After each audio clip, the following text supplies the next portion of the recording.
What if I told you that the difference between smart people and everyone else isn't what you think it is? It's not about having a higher IQ, attending prestigious schools, or being born with exceptional talent. The real secret lies in something much simpler yet more powerful. Smart people have cracked the code of continuous learning. They've discovered that intelligence isn't fixed. It's expandable. While most people stop learning after formal education, truly intelligent individuals treat every single day as an opportunity to grow, adapt, and evolve. They understand that in our rapidly changing world, yesterday's knowledge becomes tomorrow's limitation.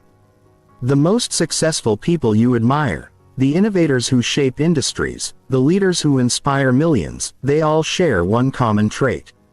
They never stop learning. They're not necessarily smarter than you. They've just figured out how to get smarter every single day. Today you're going to discover the exact strategies, habits, and mindsets that separate the top 1% from everyone else. By the end of this video, you'll have a complete blueprint for accelerating your intelligence and staying ahead of 99% of people for the rest of your life. Chapter 1: The Growth Mindset Revolution. The single most important discovery in modern psychology might be the difference between a fixed mindset and a growth mindset. This isn't just academic theory. This is the foundation that determines whether you'll spend your life stagnating or continuously ascending to new levels of capability and success. People with a fixed mindset believe that intelligence, talent, and abilities are set in stone. They think you're either smart or you're not, either talented or you lack talent. When they encounter challenges, they see them as threats to their identity. When they fail, they interpret it as proof that they're not good enough. This mindset is absolutely devastating because it creates a ceiling on your potential that you impose on yourself. But here's where it gets fascinating. People with a growth mindset see intelligence as something that can be developed. They view challenges as opportunities to grow stronger. They see failure not as a reflection of their worth, but as valuable feedback that guides their next steps. This small shift in perspective creates an entirely different life trajectory.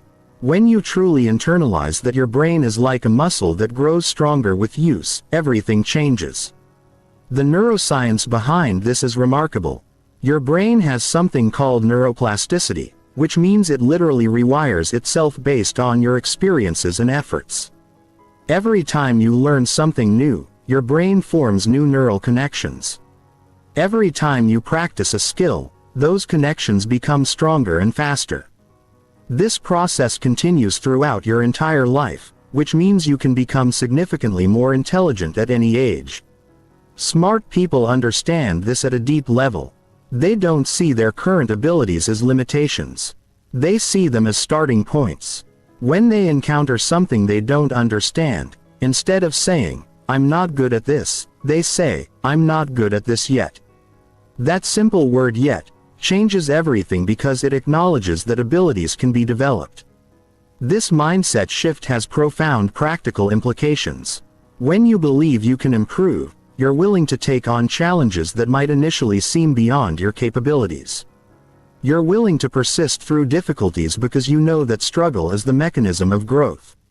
You start to embrace the discomfort of not knowing because you understand it's temporary and necessary for expansion. Research shows that students who are taught about neuroplasticity and growth mindset significantly improve their academic performance. But this goes far beyond academics. In business, employees with growth mindsets are more innovative, more resilient, and more likely to advance in their careers. In relationships, people with growth mindsets are better at resolving conflicts and building deeper connections in every area of life. Believing that you can improve actually makes improvement more likely. The key is to start catching yourself when you slip into fixed mindset thinking. When you hear yourself saying, "I'm just not a math person," or "I'm terrible at public speaking," pause and reframe it. Add the word "yet" to the end of the sentence. Better yet, ask yourself, "How can I get better at this?" This simple question shifts your brain from a defensive limiting mode to a creative problem-solving mode. Smart people also understand that intelligence comes in many forms. You might not be naturally gifted at mathematics, but you could have exceptional emotional intelligence. You might struggle with traditional academic subjects but excel at creative problem solving. The goal isn't to be good at everything. It's to identify your natural strengths and systematically develop them while also working on areas that matter for your goals. Chapter 2. The Power of Microlearning. Most people think that learning requires large blocks of time, formal courses, or intensive study sessions. This belief is one of the biggest barriers to continuous growth because it makes learning feel overwhelming and impractical given our busy lives. Smart people have discovered a completely different approach. Microlearning. They understand that small consistent doses of learning are far more effective than sporadic intensive efforts. The science behind this is compelling. Your brain processes and consolidates information better when it's received in smaller chunks over time rather than in large quantities all at once. This phenomenon known as the spacing effect shows that distributed learning leads to better retention and deeper understanding than mass learning. When you learn something new, your brain needs time to encode that information into long-term memory. By spacing out your learning, you give your brain multiple opportunities to strengthen those neural pathways. Consider this. If you spend just 10 minutes a day learning something new, that adds up to over 60 hours of learning in a year. That's equivalent to more than a week of full-time study. The remarkable thing is that 10 minutes feels manageable to anyone. But 60 hours feels like a significant commitment. This is the power of microlearning. It makes continuous education feel effortless while delivering substantial results. Smart people apply this principle systematically. They might listen to educational podcasts during their commute, read articles during lunch breaks, or watch educational videos before bed. They understand that every small moment is an opportunity to grow. They don't wait for perfect conditions or large blocks of time. They seize whatever time they have available. The key to effective microlearning is consistency and intentionality. Random learning is less effective than focused learning aligned with your goals. Smart people identify specific areas they want to develop and then systematically expose themselves to high-quality information in those areas. They might spend 5 minutes a day reading about negotiation tactics if they want to improve their business skills, or 10 minutes studying a new language if they want to expand their cultural competence. One of the most powerful microlearning strategies is the technique of active recall. Instead of passively consuming information, smart people regularly test themselves on what they've learned. After reading an article, they close it and try to summarize the key points from memory. After listening to a podcast, they explain the main concepts to someone else. This active engagement with the material dramatically improves retention and understanding. Another crucial element is connecting new information to existing knowledge. Smart people don't just accumulate random facts. They build interconnected webs of knowledge. When they learn something new, they ask themselves how it relates to what they already know, how it challenges their existing beliefs, and how they can apply it in their life or work. This creates a rich integrated understanding rather than isolated pieces of information. Technology has made microlearning easier and more accessible than ever before. There are countless apps, podcasts, YouTube channels, and online courses designed specifically for bite-sized learning. Smart people leverage these tools strategically. They curate their information diet just as carefully as they curate their food diet, choosing high-quality sources that align with their learning objectives. The compound effect of microlearning is extraordinary. Just as small amounts of money invested consistently can grow into substantial wealth through compound interest, small amounts of learning invested consistently can grow into substantial expertise and wisdom. The person who reads for 10 minutes a day will read dozens of books per year. The person who practices a skill for 15 minutes daily will develop noticeable competence within months. Smart people also understand that microlearning works best when it's enjoyable. They choose learning methods that engage them rather than bore them. If traditional reading feels tedious, they might prefer audiobooks or video content. If passive learning feels ineffective, they might prefer interactive courses or discussions with others. The goal is to find approaches that feel sustainable and engaging over the long term. Chapter 3: Strategic Information Consumption. In our information-saturated world, the ability to learn isn't limited by access to information. It's limited by the ability to filter and process information effectively. Smart people understand that not all information is created equal. They've developed sophisticated systems for identifying, consuming, and applying high-value information while avoiding the noise that distracts and overwhelms most people. The first principle of strategic information consumption is selectivity. While average people consume information randomly and reactively, smart people are intentional and proactive about their information diet. They recognize that their attention is their most valuable resource and they guard it carefully. They ask themselves critical questions before consuming any piece of content. Will this information help me achieve my goals? Is this source credible and authoritative? Is this the best use of my limited time and mental energy? Smart people have learned to distinguish between information and knowledge. Information is raw data, facts and opinions that exist everywhere around us. Knowledge is information that has been processed, understood, and integrated into a useful framework. Wisdom is knowledge that has been applied successfully in real-world situations. Most people get stuck at the information level, constantly consuming but never truly learning. Smart people focus on converting information into knowledge and knowledge into wisdom. One of the most important skills they develop is source evaluation. They understand that the credibility and expertise of the source dramatically affects the value of the information. They prioritize learning from people who have achieved what they want to achieve, who have deep expertise in relevant areas, and who have a track record of accurate insights and predictions. They're skeptical of information from sources with obvious biases, conflicts of interest, or limited expertise. Smart people also understand the importance of primary sources versus secondary sources. Instead of relying solely on summaries, interpretations, or opinions about important topics, they often go directly to original research, foundational texts, and first-hand accounts. This gives them a deeper, more nuanced understanding and helps them avoid the distortions that occur when information passes through multiple filters. They've mastered the art of skimming and scanning to quickly identify valuable content. They don't feel obligated to consume everything in its entirety.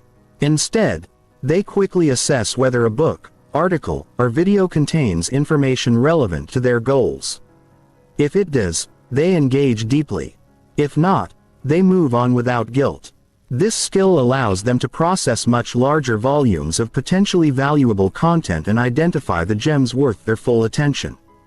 Cross-referencing is another crucial strategy. Smart people rarely rely on single sources for important information. They seek out multiple perspectives on significant topics, looking for patterns and inconsistencies. This helps them develop more accurate mental models and avoid being misled by biased or incomplete information. They understand that truth often emerges from the intersection of multiple viewpoints rather than from any single source. They also understand the importance of balancing breadth and depth. While it's important to have a broad understanding of many topics, it's equally important to develop deep expertise in areas that matter most for your goals. Smart people identify their core domains of focus and invest heavily in those areas while maintaining a lighter touch in other areas. This prevents them from becoming superficial generalists while also avoiding the tunnel vision that can come from excessive specialization. Smart people are also strategic about timing their information consumption. They recognize that their mental energy varies throughout the day and week, and they align their learning activities with their natural rhythms. They might consume challenging technical content when their minds are fresh and lighter. Entertainment-oriented content when they're tired. They understand that the same information consumed at different times can have dramatically different impacts on learning and retention. They've developed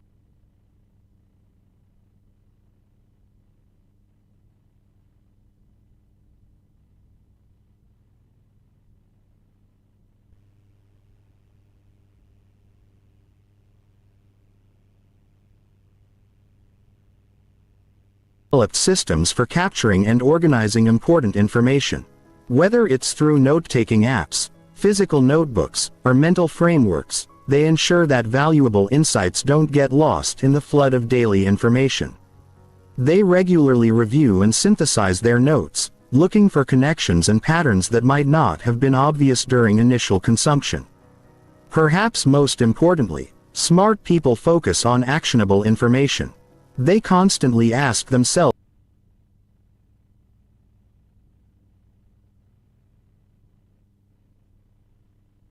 how they can apply what they're learning. Information that can't be applied is often forgotten quickly, while information that gets put into practice becomes integrated into their capabilities and habits. They don't just read about productivity techniques. They experiment with implementing them. They don't just study negotiation strategies. They practice using them in real situations. Chapter 4. Building Cognitive Flexibility. Cognitive flexibility is perhaps the most underrated component of intelligence. Yet, it's becoming increasingly crucial in our rapidly changing world. It's the ability to adapt your thinking when new information contradicts your existing beliefs. To switch between different mental frameworks depending on the situation and to see problems from multiple angles simultaneously. While most people develop rigid thought patterns and stick to familiar approaches, smart people cultivate mental agility that allows them to thrive in complex, ambiguous and changing environments. The foundation of cognitive flexibility is intellectual humility. This is the recognition that your current understanding is incomplete and that you might be wrong about things you feel certain about. Smart people hold their beliefs lightly, treating them as working hypotheses rather than absolute truths. They're genuinely curious about evidence that contradicts their views because they understand that being wrong is an opportunity to become more right. This mindset is uncomfortable for most people because it requires giving up the psychological comfort of certainty. But it's essential for continuous learning and growth. One of the most powerful exercises for developing cognitive flexibility is actively seeking out opposing viewpoints. Instead of surrounding themselves with people who think the same way, smart people deliberately expose themselves to different perspectives, cultures, and ways of thinking. They read books by authors they disagree with, engage in conversations with people who have different values, and study how problems are approached in different fields and industries. This doesn't mean they're wishy-washy or constantly changing their minds. It means they're gathering more complete information before forming strong opinions. Smart people also practice mental model switching. They understand that different situations require different ways of thinking. The analytical thinking that works well for financial planning might be less effective for creative problem solving. The systematic approach that works for managing projects might be too rigid for navigating interpersonal relationships. They develop a toolkit of different mental frameworks and practice switching between them based on the demands of the situation. Another crucial aspect of cognitive flexibility is comfort with ambiguity and uncertainty. While most people feel anxious when they don't have clear answers or definitive information, smart people have learned to function effectively in uncertain environments. They understand that many important decisions must be made with incomplete information and that waiting for perfect clarity often means missing opportunities. They develop decision-making frameworks that help them move forward despite uncertainty while remaining open to adjusting course as new information emerges. Pattern recognition across different domains is another hallmark of cognitive flexibility. Smart people study how principles and strategies from one field might apply to completely different areas. They might apply lessons from biology to business strategy, insights from physics to personal relationships, or techniques from athletics to intellectual performance. This cross-pollination of ideas often leads to breakthrough innovations and novel solutions to persistent problems. Smart people also practice scenario thinking. Instead of assuming the future will unfold in a predictable way, they regularly consider multiple possible futures and how they might respond to different scenarios. This mental exercise helps them prepare for various contingencies and makes them less likely to be blindsided by unexpected changes. They ask questions like, "What if this assumption is wrong? How would I approach this problem if I had different constraints? And what would someone from a completely different background do in this situation? The ability to zoom in and zoom out is another important dimension of cognitive flexibility. Smart people can focus intensely on specific details when necessary, but they can also step back and see the bigger picture. They can think in terms of immediate actions and long-term consequences, individual decisions and systemic patterns. This multi-level thinking helps them make better decisions and avoid the tunnel vision that comes from operating at only one level of analysis. Experimentation is a natural extension of cognitive flexibility. Smart people treat their approaches and strategies as experiments rather than permanent commitments. They're willing to try new methods even when their current approaches are working reasonably well. They understand that what works in one context might not work in another and that conditions are constantly changing in ways that might make current approaches obsolete. They also practice perspective taking, deliberately trying to see situations from other people's points of view. This isn't just about empathy. Although empathy is important, it's about understanding that different people have different information, priorities, and constraints that lead them to different conclusions. By understanding these different perspectives, smart people can communicate more effectively, anticipate how others will respond to their actions, and find creative solutions that work for multiple stakeholders. Finally, smart people understand that cognitive flexibility requires ongoing maintenance. Just as physical flexibility requires regular stretching and exercise, mental flexibility requires regular challenges to your thinking. They actively seek out new experiences, learn new skills that challenge their existing capabilities, and put themselves in situations where their usual approaches might not work. This continuous stretching of their mental capabilities ensures that they remain adaptable and resilient as the world around them changes. Chapter 5: The Art of Active Curiosity. Curiosity is often dismissed as a nice-to-have trait, something that makes people more interesting but not necessarily more successful. This is a profound mistake. Curiosity is actually one of the most powerful drivers of intelligence and achievement. It's the engine that motivates continuous learning, the compass that guides exploration toward valuable discoveries, and the fuel that sustains intellectual effort when it becomes difficult or boring. Smart people don't just happen to be curious. They actively cultivate and channel their curiosity in strategic ways. The first thing to understand about curiosity is that it's not a passive state of mind. It's an active process of questioning, exploring, and investigating. While passive curiosity might lead you to wonder about something momentarily, active curiosity compels you to actually seek answers, conduct experiments, and pursue understanding until you achieve genuine insight. Smart people have developed the habit of following their curiosity wherever it leads, even when it takes them into unfamiliar or challenging territory. Active curiosity begins with better questions. While most people ask superficial questions that can be answered quickly and easily, smart people ask deeper questions that reveal fundamental principles and underlying patterns. Instead of asking what happened, they ask why did this happen and what does this tell us about how similar situations might unfold. Instead of asking how do I solve this specific problem, they ask what class of problems does this represent and what general principles might help me solve all problems in this category. One of the most powerful questioning techniques is the 5 W's method. When you encounter something interesting or problematic, ask why and then continue asking why to each subsequent answer until you've dug down to root causes or fundamental principles. This simple technique often reveals surprising insights and connections that aren't visible on the surface level.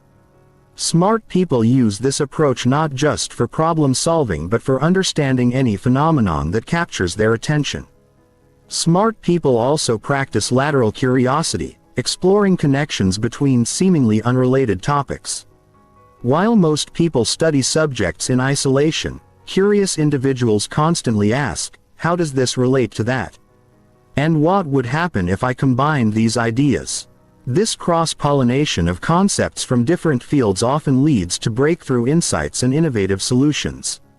Many of the greatest discoveries in human history have come from people who were curious enough to explore connections across traditional boundaries.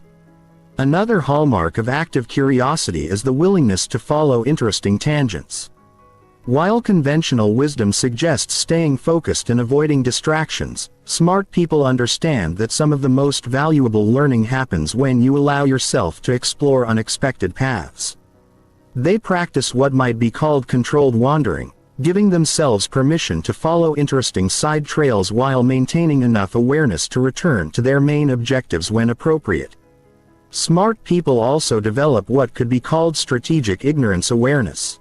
They're constantly scanning for gaps in their knowledge, especially gaps that might be limiting their effectiveness or understanding.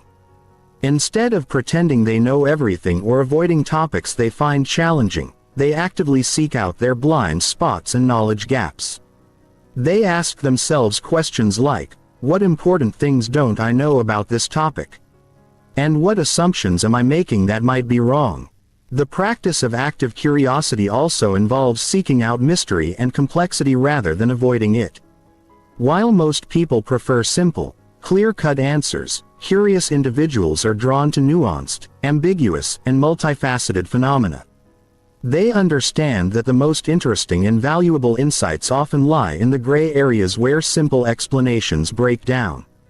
They're willing to sit with confusion and uncertainty because they know that real understanding often emerges slowly from wrestling with complex ideas.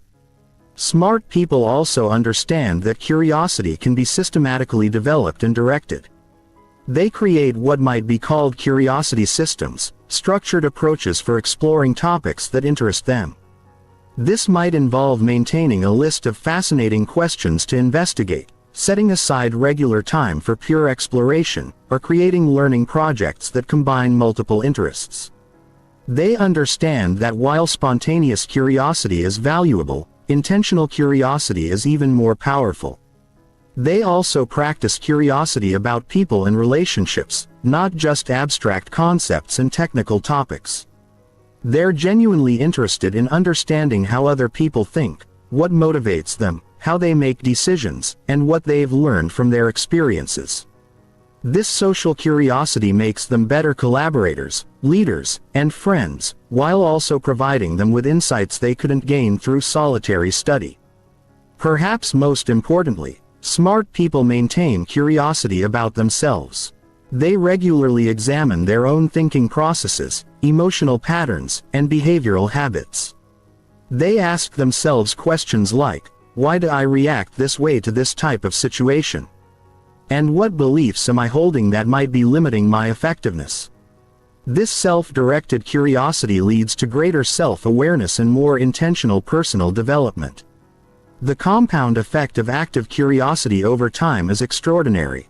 Each question leads to new knowledge which suggests new questions which lead to deeper understanding which opens up new possibilities for action and achievement. Curious people don't just accumulate more facts. They develop richer mental models of how the world works. And these models make them more effective at navigating complex challenges and identifying valuable opportunities. In essence, curiosity doesn't just make you smarter, it makes your intelligence more useful and impactful. Chapter 6. Deep Work and Focus Mastery. In our hyperconnected world, the ability to focus deeply has become a rare and increasingly valuable skill. While most people are trapped in cycles of constant distraction, smart people have learned to cultivate what researchers call deep work. The ability to focus without distraction on cognitively demanding tasks. This isn't just about productivity. It's about accessing higher levels of cognitive performance that are impossible to achieve in a scattered, reactive state of mind. The modern world is deliberately designed to fragment your attention.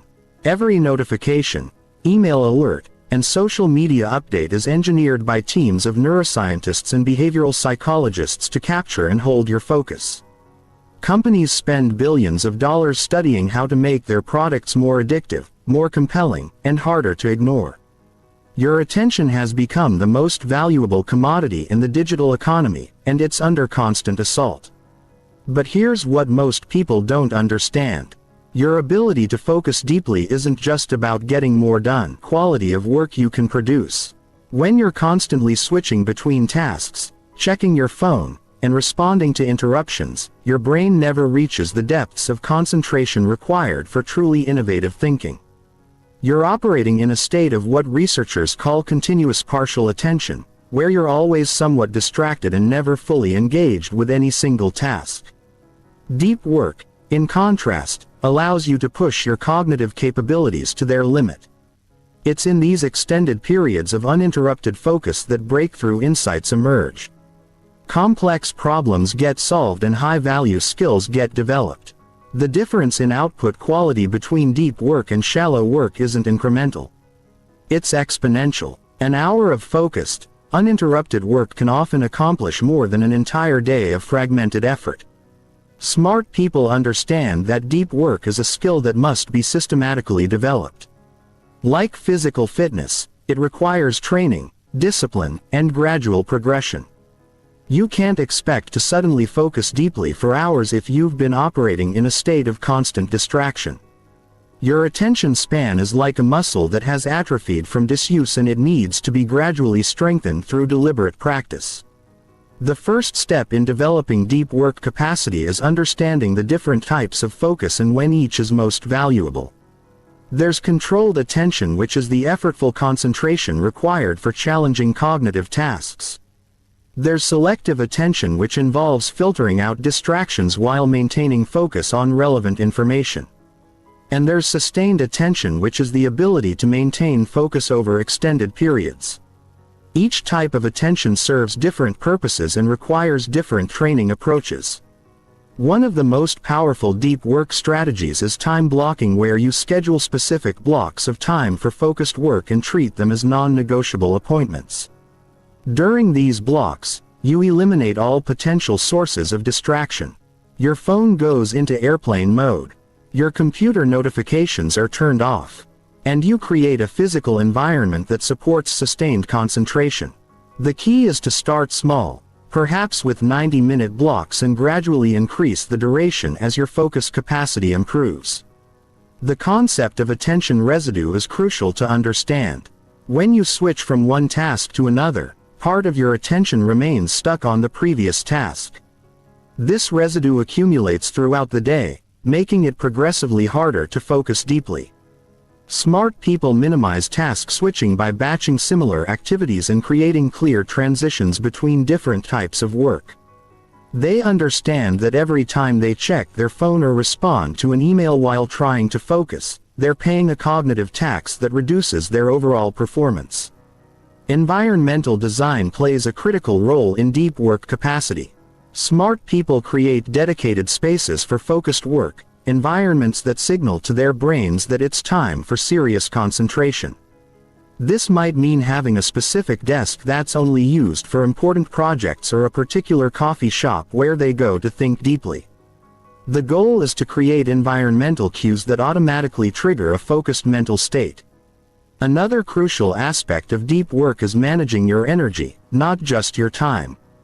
Your capacity for sustained concentration varies throughout the day based on your natural circadian rhythms, your current stress levels, and your recent activities. Smart people identify their peak focus hours and jealously guard this time for their most important cognitive work.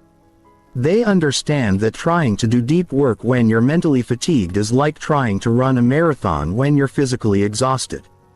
The practice of meditation is one of the most effective ways to strengthen your focus capacity. Regular meditation literally changes the structure of your brain, strengthening the prefrontal cortex, which is responsible for executive attention, and reducing activity in the default mode network, which is associated with mind wandering. Even 10 minutes of daily meditation can significantly improve your ability to sustain attention and resist distractions. Smart people also understand the importance of cognitive load management. Every decision you make, every piece of information you process, and every distraction you resist consumes mental energy. By simplifying their environments, establishing routines, and eliminating unnecessary decisions, they preserve more cognitive resources for the work that matters most. This is why many successful people wear similar clothes every day or eat the same breakfast. They're not being uncreative. They're being strategic about conserving mental energy. The digital age has created unprecedented challenges for sustained attention. But it has also provided powerful tools for those who know how to use them strategically. Apps that block distracting websites, noise-canceling headphones that create acoustic cocoons, and digital tools that help track and improve focus, all have their place in a well-designed attention management system. The key is to be intentional about which technologies you allow into your attention ecosystem. Perhaps most importantly, smart people understand that the ability to focus deeply is becoming increasingly valuable in the modern economy. As automation handles more routine tasks, the most valuable work increasingly requires creativity, complex problem solving, and innovative thinking. These capabilities can only be developed and deployed through sustained periods of deep focused work. In a world where most people are losing their ability to concentrate, those who can focus deeply will have an almost insurmountable advantage. Chapter 7: Systems Thinking and Mental Models. One of the most powerful distinctions between average performers and exceptional achievers is the way they understand and navigate complex systems. While most people see events as isolated occurrences and react to symptoms rather than causes, smart people develop sophisticated mental models that help them see the underlying patterns, relationships, and leverage points that drive outcomes in complex environments. Systems thinking is the ability to see beyond linear cause and effect relationships and understand how multiple variables interact over time to produce outcomes. It's recognizing that everything is connected to everything else, that small changes in one part of a system can have large effects elsewhere, and that the most effective interventions often occur at points that aren't obvious to those thinking in simple cause and effect terms. The foundation of systems thinking is understanding that most important outcomes emerge from the interaction of multiple factors rather than from single causes. When someone becomes successful, it's rarely due to one decision, one skill, or one lucky break. Success emerges from the compound effect of many small advantages, smart decisions, and strategic positioning over time. Similarly, failures and problems are typically the result of multiple contributing factors that interact in complex ways. Mental models are the cognitive frameworks that shape how you interpret information, make decisions, and predict outcomes. They're the simplified representations of reality that your brain uses to make sense of complex situations quickly. Everyone has mental models, but most people's models are unconscious, incomplete, and often inaccurate. Smart people systematically develop and refine their mental models, treating them as tools that can be improved, combined, and applied strategically. One of the most important mental models is the concept of feedback loops. In any system, actions produce consequences which then influence future actions. Positive feedback loops amplify or accelerate change while negative feedback loops dampen or stabilize change. Understanding these dynamics helps you predict how systems will evolve over time and identify the most effective points of intervention. For example, in personal development, confidence and competence form a positive feedback loop. As you become more competent at something, your confidence increases, which makes you more likely to take on challenges that further develop your competence. Understanding this loop helps you see why small early wins are so important and why building momentum is often more valuable than achieving perfect outcomes initially. The concept of network effects is another powerful mental model. Network effects occur when the value of a product, service, or system increases as more people use it. Social media platforms, communication tools, and many technology platforms become more valuable as they grow larger. Understanding network effects helps you identify opportunities and threats in various domains and explains why some things that seem inferior initially can dominate markets over time. Leverage is a mental model that helps you understand how small inputs can produce large outputs. In physics, a lever allows you to move heavy objects with minimal force by finding the right leverage point. In human systems, leverage might come from influencing key decision makers, mastering high-impact skills, or positioning yourself at critical nodes in networks. Smart people are constantly looking for leverage points where their efforts can produce disproportionate results. The Pareto principle, or the 80/20 rule, is a mental model that suggests that roughly 80% of effects come from 20% of causes. While the exact ratios vary, the underlying principle that inputs and outputs are rarely distributed equally applies across many domains. A small percentage of your efforts probably produce most of your results. A small percentage of your relationships probably provide most of your opportunities. Understanding this pattern helps you focus your energy on the activities and relationships that matter most. Asymmetric risk-reward situations represent opportunities where the potential gains significantly outweigh the potential losses. These situations are often not obvious because they require looking beyond immediate visible costs and benefits. Starting a business might seem risky, but if the potential upside is substantial and the downside is limited to time and money you can afford to lose, it might actually be a smart asymmetric bet. The mental model of second-order thinking involves considering not just the immediate consequences of actions but the consequences of those consequences. Most people stop at first-order thinking what will happen immediately as a result of this action. Smart people ask what will happen after that, and after that tracing the likely chain of effects several steps into the future. Inversion is a powerful thinking tool that involves approaching problems backward. Instead of asking, "How can I succeed?" you ask, "How could I guarantee failure?" Instead of asking, "How can I be happy?" you ask, "What would definitely make me miserable?" This approach often reveals important insights that forward thinking misses and helps you identify and avoid critical mistakes. The concept of opportunity cost is fundamental to smart decision making. Every choice you make eliminates other potential choices. The opportunity cost of any decision is the value of the best alternative you're giving up. Smart people don't just ask whether something is good. They ask whether it's the best use of their limited time, energy, and resources. Compound interest is one of the most important mental models for long-term thinking. Small, consistent improvements compound over time to produce extraordinary results. This applies not just to financial investing, but to skill development, relationship building, and personal growth. Understanding compounding helps you appreciate the value of consistency and patience in pursuit of long-term goals. The concept of anti-fragility developed by Nassim Taleb describes systems that actually benefit from stress and volatility rather than just surviving them. While fragile systems break under stress and resilient systems resist stress, anti-fragile systems become stronger when exposed to controlled stressors.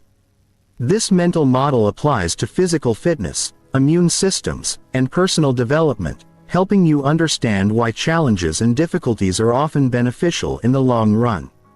Smart people also understand the importance of mental model diversity. Just as biological diversity makes ecosystems more resilient, intellectual diversity makes thinking more robust. They study how problems are approached in different fields, learning from disciplines as varied as biology, physics, economics, psychology, and anthropology. This cross-pollination of ideas often leads to breakthrough insights. The key to effective mental model usage is knowing when and how to apply different models. No single model captures the full complexity of reality, but the right combination of models can provide remarkably accurate and useful understanding. Smart people develop intuition about which models are most relevant to specific situations and how to combine multiple models for richer understanding. Chapter 8. Strategic Decision-Making Under Uncertainty. The quality of your life is largely determined by the quality of your decisions. Yet most people approach decision-making in a haphazard, emotion-driven way. Smart people understand that decision-making is a skill that can be systematically improved through understanding cognitive biases, developing structured processes, and learning from both successes and failures. The first thing to understand about decision-making is that your brain wasn't designed for the modern world. Your cognitive machinery evolved to help you survive in small groups on the African savanna, not to navigate complex modern environments filled with abstract risks, delayed consequences, and overwhelming information. Understanding the systematic ways your intuition can mislead you is the first step toward better decisions. Confirmation bias is one of the most pervasive decision-making traps. Once you form an initial opinion, you unconsciously seek out information that confirms your belief while ignoring or discounting contradictory evidence. This feels natural because confirming information gives you a pleasant sense of being right, while contradictory information creates uncomfortable cognitive dissonance. Smart people combat confirmation bias by actively seeking out confirming evidence. Before making important decisions, they ask themselves, what evidence would prove me wrong? And who would disagree with this conclusion and why? They deliberately expose themselves to opposing viewpoints and try to steel-man rather than straw-man opposing arguments, which means presenting the strongest possible version of the opposing position rather than attacking a weak caricature.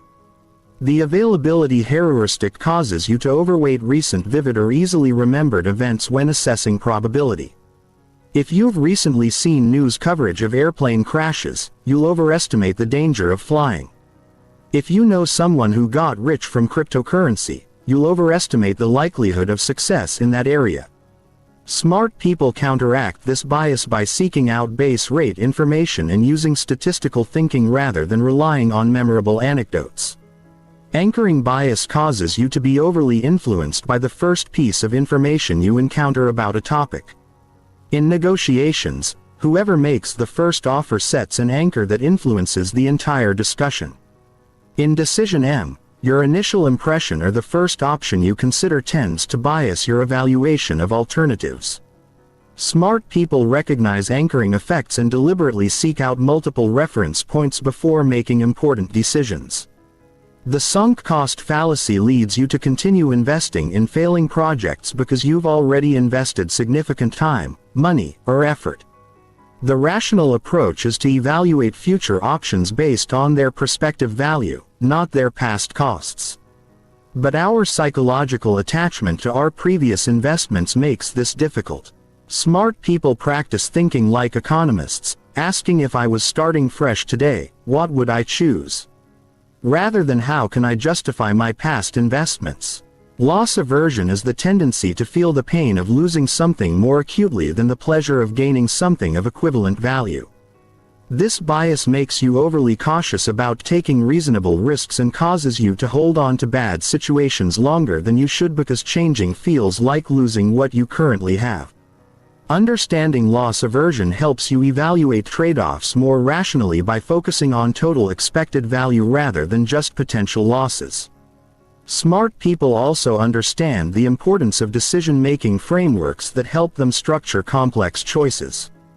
One powerful framework is the ICE method, which evaluates options based on impact. How much will this matter? Confidence. How certain are we about the outcomes? And ease. How difficult will this be to implement? This framework helps you identify high-value, low-risk opportunities while avoiding low-impact activities that consume disproportionate resources. Another useful framework is the 10th of October 2010 rule, which asks, how will I feel about this decision in 10 minutes, 10 months and 10 years? This temporal perspective helps you balance short-term and long-term considerations and avoid decisions that feel good immediately but create long-term problems. For complex decisions with multiple criteria, smart people use weighted scoring models. They list all relevant factors, assign importance weights to each factor, score each option on each factor, and calculate weighted totals. While this process can't eliminate the subjective element of decision-making, it forces you to be explicit about your values and criteria, making it easier to identify the option that best aligns with your priorities. Smart people also distinguish between reversible and irreversible decisions. For reversible decisions with limited downside, they move quickly with minimal analysis, knowing they can adjust course if needed. For irreversible decisions with significant consequences, they invest much more time in analysis and consultation. This two-speed approach prevents both analysis paralysis on low-stakes decisions and hasty choices on high-stakes ones. The concept of optionality is crucial for decision-making under uncertainty. Options give you the right but not the obligation to take specific actions in the future when the future is highly uncertain. Smart decisions often involve preserving or creating options rather than committing to specific paths. This might mean developing multiple skills rather than specializing too early, or maintaining relationships across different industries rather than burning bridges. Smart people also practice probabilistic thinking rather than binary thinking. Instead of asking, "Will this work or won't it?" they ask, "What's the probability this will work? And how do I feel about those odds given the potential payoffs?" This more nuanced approach helps them make better decisions in uncertain environments and avoid the overconfidence that comes from thinking in absolutes. Scenario planning is another powerful tool for decision under uncertainty. Instead of trying to predict the future, smart people construct multiple plausible scenarios and evaluate how their decisions would play out under each scenario. This approach helps them identify robust strategies that work reasonably well across different possible futures and avoid strategies that only work under very specific conditions. The practice of red teaming involves deliberately trying to find flaws in your own reasoning. Before committing to important decisions, smart people assign someone, possibly themselves, to argue against the preferred option and identify potential failure modes. This adversarial approach helps surface risks and weaknesses that might otherwise be overlooked. Smart people also understand the value of timing in decision. They recognize that the same decision can have very different outcomes depending on when it's made. Market timing, career timing, and personal timing all affect the success probability of various choices. While you can't time everything perfectly, being aware of timing considerations helps you avoid obviously poor timing and occasionally identify particularly favorable moments. Finally, smart people maintain decision journals where they record their reasoning for important choices, their confidence levels, and their predictions about outcomes. This practice helps them learn from experience by identifying patterns in their decision-making successes and failures. It also helps them remember their original reasoning when outcomes become clear, preventing hindsight bias from distorting the lessons they draw from their experiences. Chapter 9. Building Strategic Learning Networks. Intelligence isn't just about what you know. It's about who you can learn from and how effectively you can tap into the knowledge and insights of others. Smart people understand that in our interconnected world, the ability to build and leverage learning networks is often more valuable than individual expertise. They systematically cultivate relationships with people who can expand their knowledge, challenge their thinking, and provide access to opportunities and information they couldn't obtain alone. The foundation of effective learning networks is understanding that knowledge and expertise are distributed unevenly across people and domains. No single person, no matter how brilliant, can master all relevant knowledge areas. But by building connections with people who have complementary expertise, you can effectively multiply your intellectual capabilities. This isn't about using people or being transactional in relationships. It's about creating mutually beneficial learning partnerships where everyone benefits from shared knowledge and insights. Smart people approach relationship building strategically but authentically. They understand that the most valuable relationships are built on genuine mutual interest and respect, not on calculated self-interest. They look for people who are curious, generous with their knowledge, and committed to continuous learning. These qualities create the foundation for productive long-term learning relationships. One of the most powerful principles of learning networks is intellectual diversity. Smart people deliberately seek out relationships with people who think differently, have different backgrounds, and approach problems from different angles. This diversity prevents echo chambers and groupthink while exposing you to ideas and perspectives you would never encounter in homogeneous networks. The goal isn't to surround yourself with people who agree with you. It's to surround yourself with people who can help you think more clearly and see blind spots in your reasoning. The concept of weak ties is crucial for understanding how networks provide access to new information and opportunities. Strong ties are your close friends and colleagues who know you well, while weak ties are acquaintances and distant connections. Research shows that weak ties are often more valuable for discovering new opportunities and information because they connect you to different clusters of people and knowledge. Smart people invest in maintaining these weaker connections through occasional check-ins, sharing interesting articles, and making helpful introductions. Mentorship relationships are a special category of learning network connections. The best mentoring relationships are bidirectional, where both parties learn from each other despite differences in experience or expertise. Smart people approach potential mentors with specific questions or challenges rather than vague requests for general advice. They also understand that mentorship often happens in small doses over time rather than in formal intensive relationships. The principle of giving before receiving is fundamental to building strong learning networks.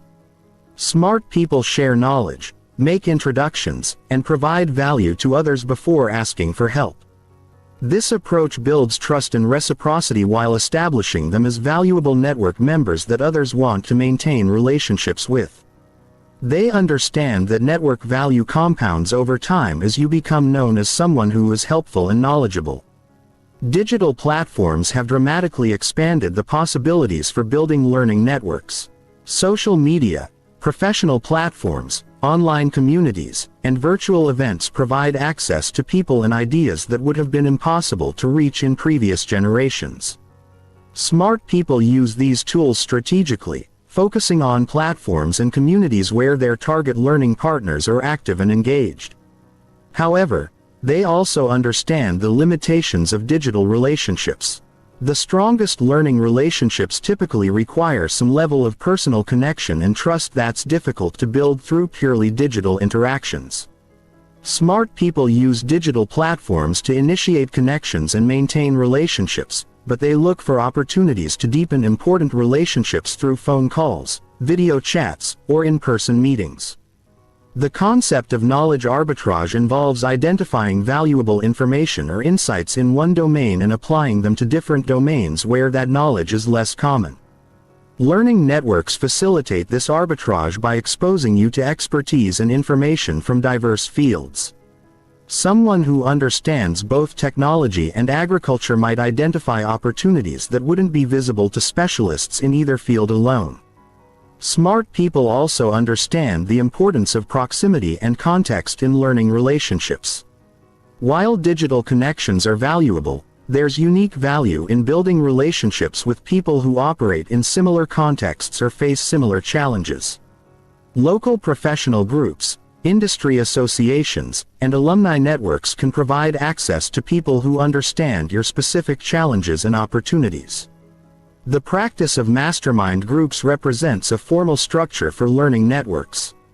These small groups of peers meet regularly to share challenges, provide feedback, and hold each other accountable for growth goals. The most effective mastermind groups include people with complementary skills and experiences who are all committed to serious personal or professional development. Teaching and sharing what you learn serves dual purposes in learning networks. First, it solidifies your own understanding through the process of explanation and answering questions. Second, it establishes your reputation as someone with valuable knowledge to share, which attracts other knowledgeable people who want to learn from you. Smart people look for opportunities to speak, write, or teach about topics they're learning, even when they don't consider themselves experts. The curation and synthesis of information from network sources is a skill that smart people develop systematically. They don't just collect information from their networks. They organize it, synthesize it, and look for patterns and connections that might not be obvious to individual sources. This synthesis often leads to insights that are more valuable than any single piece of information. Smart people also understand the importance of network maintenance. Relationships require ongoing investment to remain strong and productive. This might involve regular check-ins, sharing relevant articles or opportunities, making helpful introductions, or simply remembering and asking about important events in people's lives. The key is to maintain contact in ways that provide value rather than just consuming attention.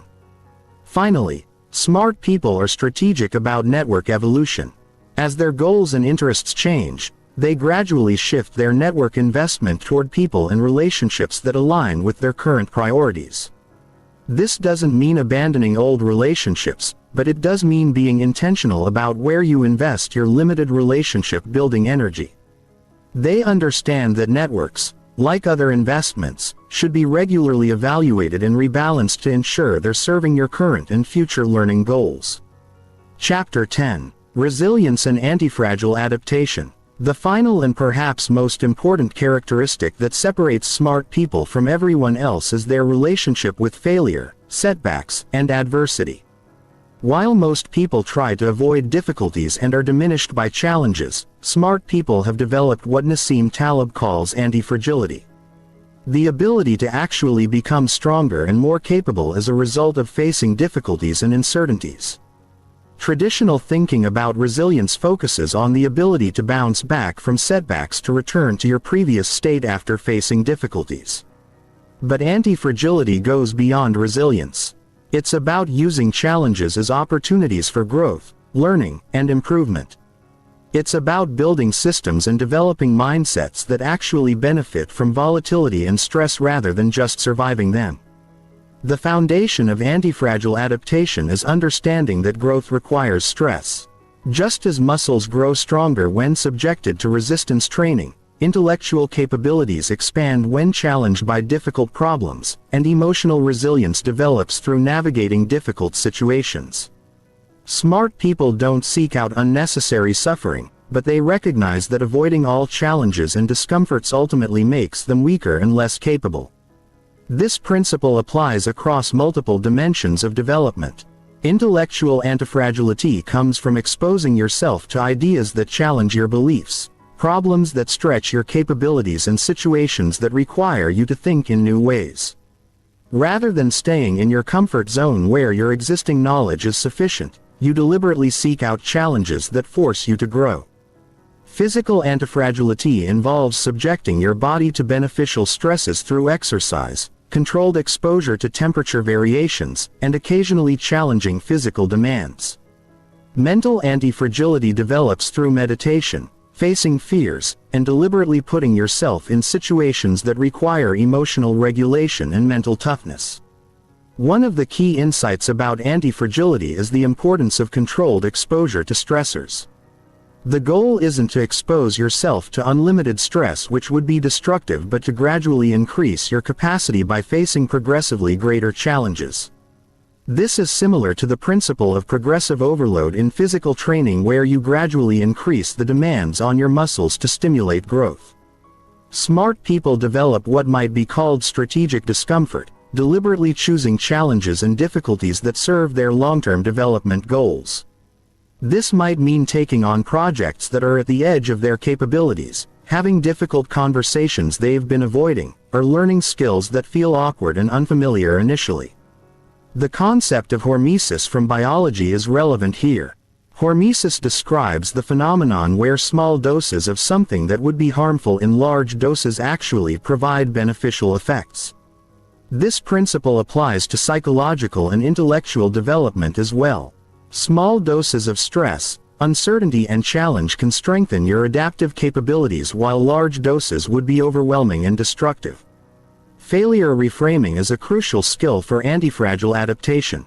While most people see failure as evidence of their inadequacy, smart people see failure as information about what doesn't work and as practice for dealing with adversity.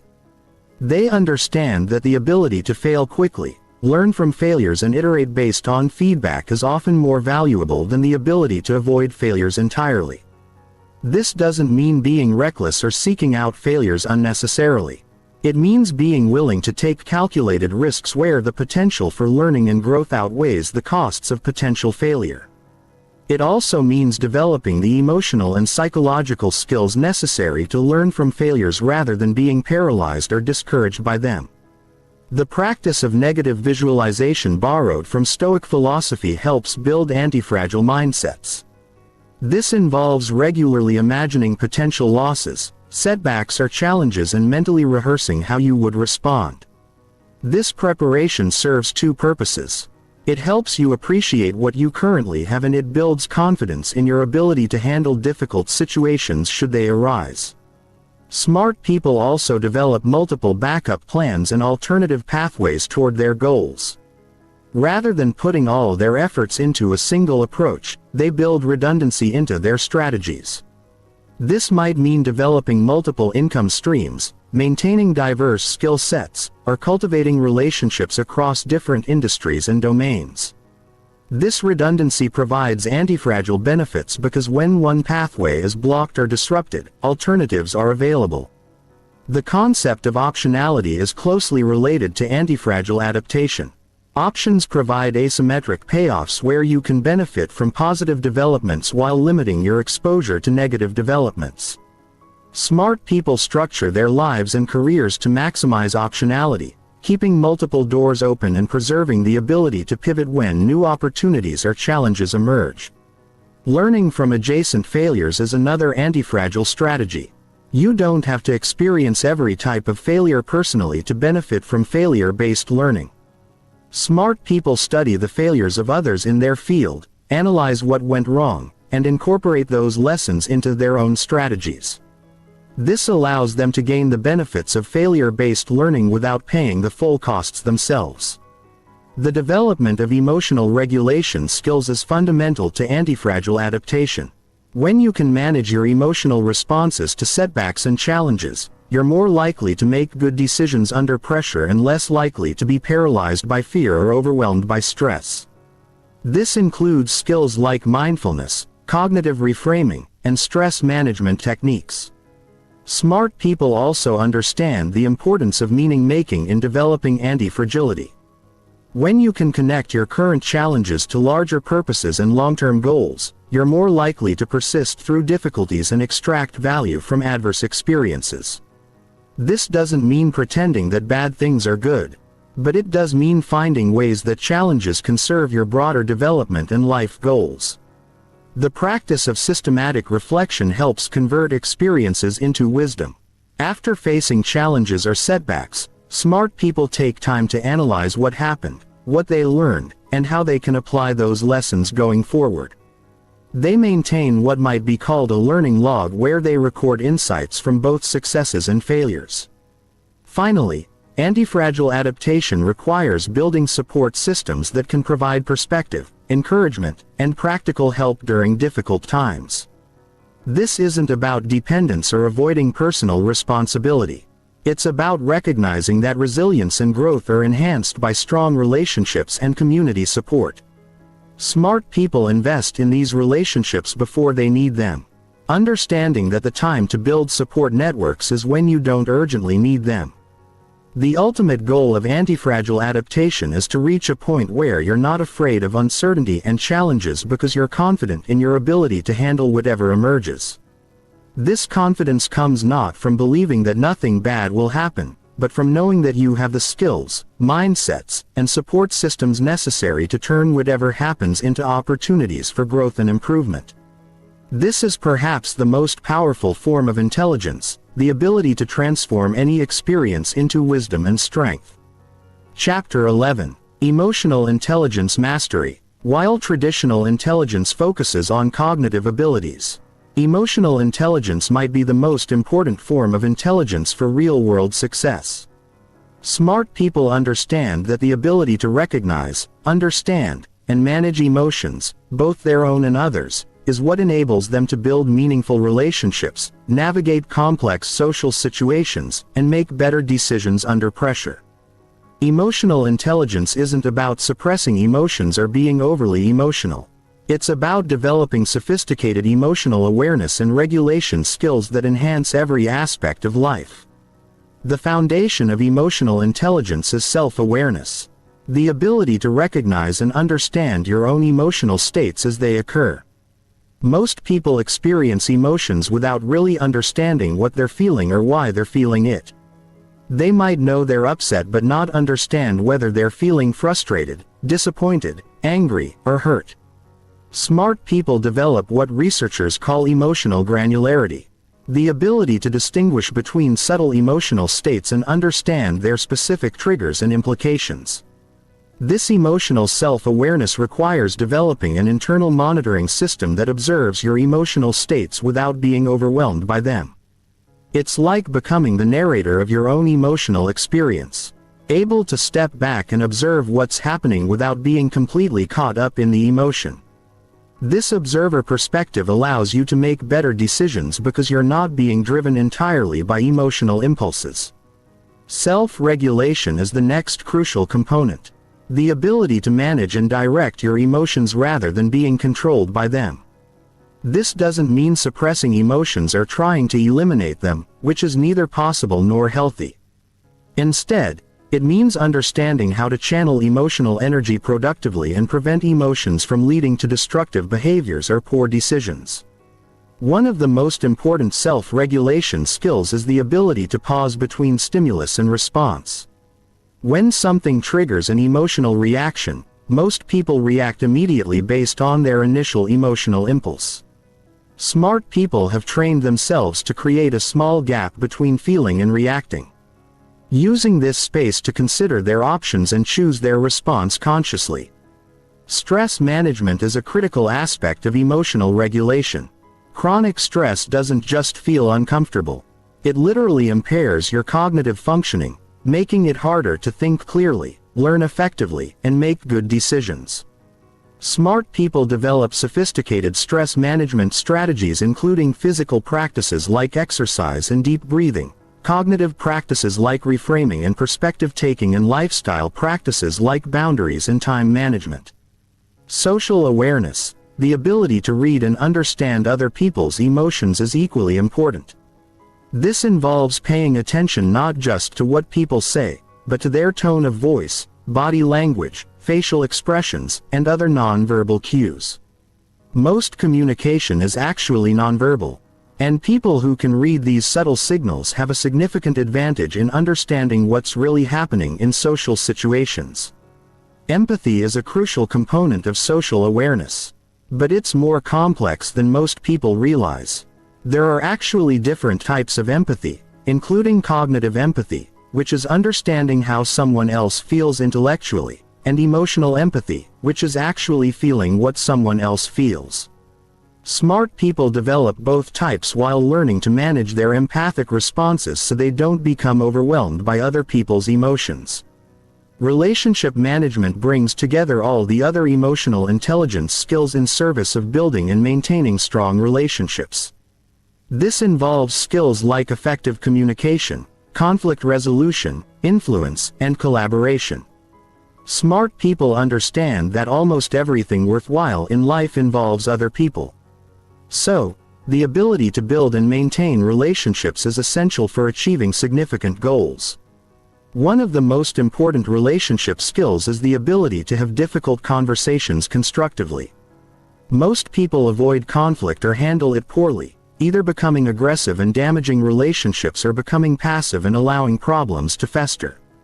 Smart people learn to address conflicts directly but diplomatically, focusing on solving problems rather than winning arguments. Active listening is another crucial relationship skill that most people think they have but haven't actually developed. True active listening involves focusing completely on understanding the other person's perspective, asking clarifying questions and reflecting back what you've heard to ensure accurate understanding. This level of listening makes other people feel heard and understood, which is fundamental to building trust and rapport. The ability to influence and persuade others ethically is also part of emotional intelligence. This isn't about manipulation, it's about understanding how to present ideas in ways that resonate with other people's values and interests. Smart people understand that influence is most effective when it's based on genuine mutual benefit and respect. Emotional intelligence also involves understanding how emotions affect decision-making. Research shows that people with damaged emotional centers in their brains, even when their cognitive abilities remain intact, make consistently poor decisions. Emotions provide crucial information about our values, preferences, and the likely consequences of different choices. Smart people learn to integrate emotional and rational information in their decision-making processes. The development of emotional intelligence is a lifelong process that requires consistent practice and reflection.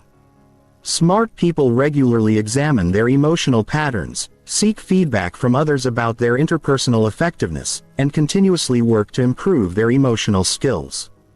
They understand that emotional intelligence, like other forms of intelligence, can be developed through deliberate practice. Cultural intelligence is an extension of emotional intelligence that's becoming increasingly important in our globalized world. This involves understanding how cultural differences affect communication styles, relationship expectations, and social norms. Smart people develop sensitivity to cultural variations and adapt their communication and behavior appropriately when interacting with people from different backgrounds. Finally, smart people understand that emotional intelligence is not about being nice or agreeable all the time. Sometimes emotional intelligence requires setting firm boundaries, delivering difficult feedback, or making unpopular decisions. The key is doing these things in ways that preserve relationships and maintain respect while still achieving necessary outcomes. Chapter 12. Advanced Communication and Persuasion. Communication is the vehicle through which intelligence becomes influence and knowledge becomes impact. While many people think communication is simply about speaking clearly or writing well, smart people understand that masterful communication is a sophisticated skill that involves psychology, strategy, and deep understanding of human nature. They recognize that the ability to convey ideas persuasively, build consensus, and inspire action is often more valuable than raw intelligence or technical expertise. The foundation of advanced communication is understanding that communication is fundamentally about the receiver, not the sender. Most people focus on what they want to say rather than on how their message will be received and interpreted. Smart people start by understanding their audience's existing beliefs, values, interests, and concerns. They craft their messages to resonate with their audience's perspective rather than simply expressing their own viewpoint. Framing is one of the most powerful communication tools. The same information can be presented in dramatically different ways depending on how it's framed. And these different framings can lead to completely different responses. Smart people understand that facts don't speak for themselves. They must be interpreted within frameworks that make them meaningful and compelling to the audience. For example, a proposed change at work can be framed as fixing problems with the current system or as building capabilities for future opportunities. Both framings might be accurate, but they create very different emotional responses and implications for action. The first framing suggests something is broken and needs repair, while the second suggests growth and advancement. Smart communicators choose framings that align with their strategic objectives and their audience's motivations. Storytelling is another crucial advanced communication skill. Humans are wired to understand and remember information when it's presented in narrative form. Stories create emotional engagement, make abstract concepts concrete, and help people remember key messages long after the details of logical arguments are forgotten.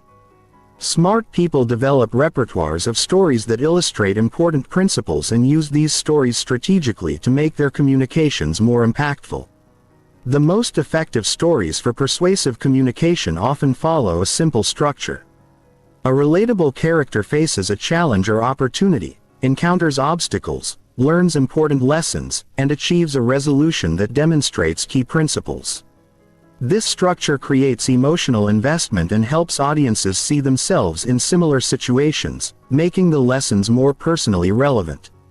Understanding cognitive biases is essential for advanced communication. People don't process information objectively. They interpret everything through various mental shortcuts and biases that evolve to help us make quick decisions. Smart communicators understand these biases and design their messages to work with them rather than against them. Confirmation bias, for instance, leads people to seek out information that confirms their existing beliefs while ignoring contradictory evidence. Smart communicators address this by finding ways to connect new ideas to existing beliefs. Rather than challenging those beliefs directly, they look for common ground and shared values that can serve as bridges to new concepts. Social proof is a powerful bias where people look to others' behavior to determine what's appropriate or correct. Smart communicators leverage this by highlighting how others, especially people the audience respects, have already embraced the ideas or actions being proposed. Testimonials, case studies, and examples of successful implementation all tap into social proof dynamics. The principle of reciprocity suggests that people feel obligated to return favors and respond positively to those who have helped them. Smart communicators apply this by providing value before asking for anything in return. They might share useful information, make helpful introductions, or offer assistance before proposing their own ideas or requests. Timing and sequence are crucial elements of persuasive communication. The same message can have dramatically different effects depending on when and how it's delivered. Smart communicators understand concepts like the primacy effect, where first impressions disproportionately influence subsequent judgments, and the recency effect, where the last thing people hear has heightened impact. They also understand the importance of preparation and priming before delivering important messages. They prepare their audiences by establishing credibility, building rapport, and creating appropriate emotional states. They understand that people are more receptive to certain messages when they're in certain mindsets. And they work to create those mindsets. Multimodal communication is another advanced skill. Smart people understand that different people process information in different ways, and that the most effective communication often involves multiple channels. They might combine logical arguments with emotional appeals, verbal explanations with visual demonstrations, and abstract concepts with concrete examples.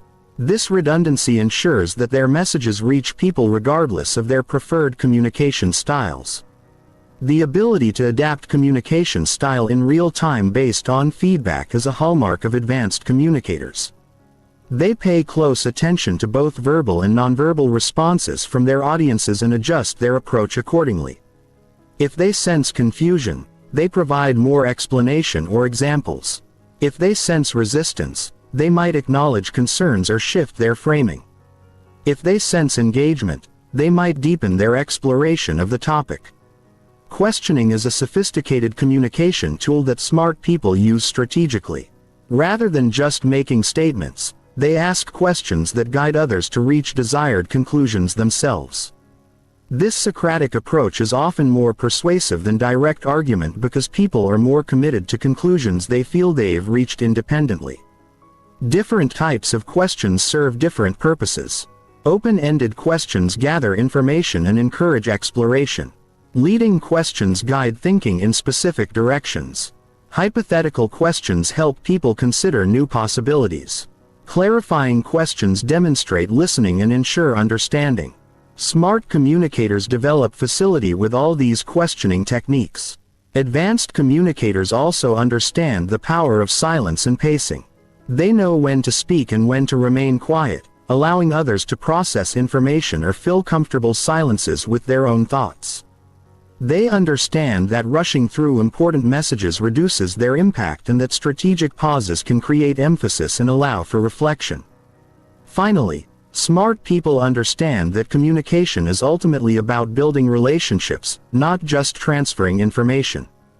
They recognize that people are more likely to be influenced by those they trust and respect. So they invest in building these relationships over time. They understand that credibility and rapport are prerequisites for effective communication and that these qualities are built through consistent, authentic and helpful interactions. Chapter 13. Creative Problem Solving and Innovation. The ability to solve problems creatively and generate innovative solutions is what separates smart people from those who merely follow established procedures. While conventional thinking applies existing solutions to familiar problems, creative problem solving involves developing new approaches to challenges and finding unexpected solutions that others miss. Smart people cultivate creativity not as a mysterious talent but as a systematic capability that can be developed and applied strategically. Creative problem solving begins with problem definition. Most people accept problems as they're initially presented. But smart people understand that how you define a problem largely determines what solutions are possible. They spend time reframing problems from multiple angles, asking questions like, what if this isn't really the problem? And what problem are we really trying to solve? This exploration often reveals that the apparent problem is actually a symptom of a deeper issue. One powerful technique for problem redefinition is asking why multiple times to get to root causes. If the problem seems to be low employee engagement, asking why might reveal issues with management communication which might stem from unclear company vision which might reflect fundamental strategic confusion. Solving the surface problem might provide temporary relief, but solving the root problem creates lasting improvement. Another approach is to examine problems from different stakeholder perspectives. A problem that looks like a technology issue from an IT perspective might look like a training issue from a user perspective or a communication issue from a management perspective. Each viewpoint reveals different aspects of the challenge and suggests different solution approaches. Constraint removal is a fundamental creative thinking technique. Most problems seem difficult because we unconsciously assume certain limitations that may not actually exist. Smart people systematically identify and question these assumed constraints, asking what if budget weren't a limitation or what if we didn't have to use existing systems. This doesn't mean ignoring real constraints, but it helps identify which limitations are genuine and which are artificial. The technique of analogical thinking involves looking for similar problems in completely different domains and adapting successful solutions from those domains. For example, the challenges of managing traffic flow might be solved using principles from computer networking, or issues with team communication might be addressed using concepts from jazz improvisation. This cross-pollination of ideas often leads to breakthrough solutions. Systematic idea generation is another crucial skill. While many people wait for inspiration to strike, smart people use structured techniques to generate large numbers of potential solutions. Brainstorming, when done properly, can be effective, but it requires following specific rules. Quantity over quality initially, no criticism during generation, building on others' ideas, and encouraging wild possibilities. The concept of combinatorial creativity suggests that many innovations come from combining existing ideas in new ways rather than creating entirely new concepts. Smart people maintain awareness of trends, technologies, and solutions across multiple fields, looking for interesting combinations that might solve current problems. The iPhone, for example, combined existing technologies like touchscreens, internet connectivity, and portable computers in a new way. Design thinking provides a systematic framework for creative problem solving that smart people often employ. This approach emphasizes empathy for users, definition of problems from user perspectives, ideation without immediate judgment, prototyping of potential solutions, and testing with real users. This human-centered approach often reveals solutions that purely technical or analytical approaches miss. The concept of productive failure is important in creative problem solving. Smart people understand that generating bad ideas is often a necessary step toward generating good ideas. They're willing to explore approaches that might not work, knowing that these explorations often reveal insights that lead to successful solutions. They treat failed attempts as learning opportunities rather than as evidence of inability. Incubation is a crucial but often overlooked part of the creative process. After intense focus on a problem, stepping away and allowing unconscious processing can lead to sudden insights. Smart people deliberately build incubation time into their problem-solving process, working intensively on problems and then engaging in unrelated activities that allow their unconscious minds to work on the challenges. Many breakthrough insights occur during activities like walking, showering, or casual conversation because these activities occupy the conscious mind lightly while allowing unconscious processing to continue. Smart people recognize these patterns and create conditions that facilitate insight generation. The ability to prototype and iterate quickly is essential for innovation. Rather than trying to develop perfect solutions immediately, smart people create rough versions of potential solutions and test them rapidly. This approach allows them to learn quickly what works and what doesn't, refining their approaches based on real feedback rather than theoretical speculation. In the modern world, this might involve creating mock-ups, running small experiments, or building minimum viable products.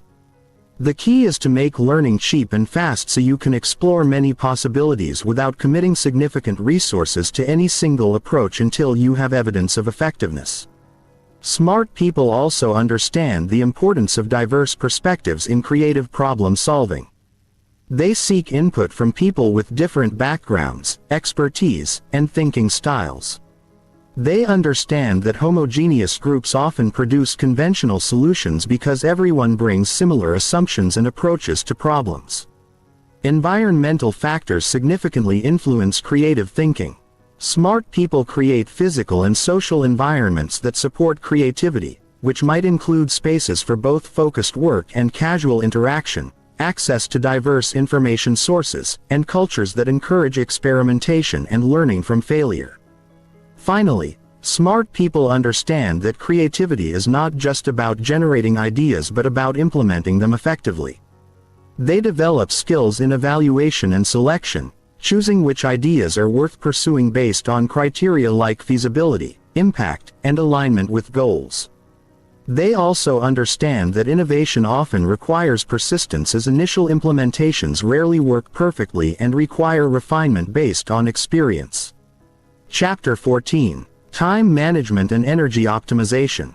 Smart people understand that intelligence without proper time and energy management is like having a powerful sports car without fuel or a skilled driver. They recognize that their cognitive abilities are finite resources that must be carefully managed and strategically deployed to achieve maximum impact. Rather than trying to do everything, they focus on optimizing their performance in the activities that matter most. The foundation of effective time management is understanding that not all hours are created equal. Your cognitive capabilities vary dramatically throughout the day based on your natural circadian rhythms, energy levels, stress, and fatigue. Smart people identify their peak performance windows and zealously protect these times for their most important and challenging work.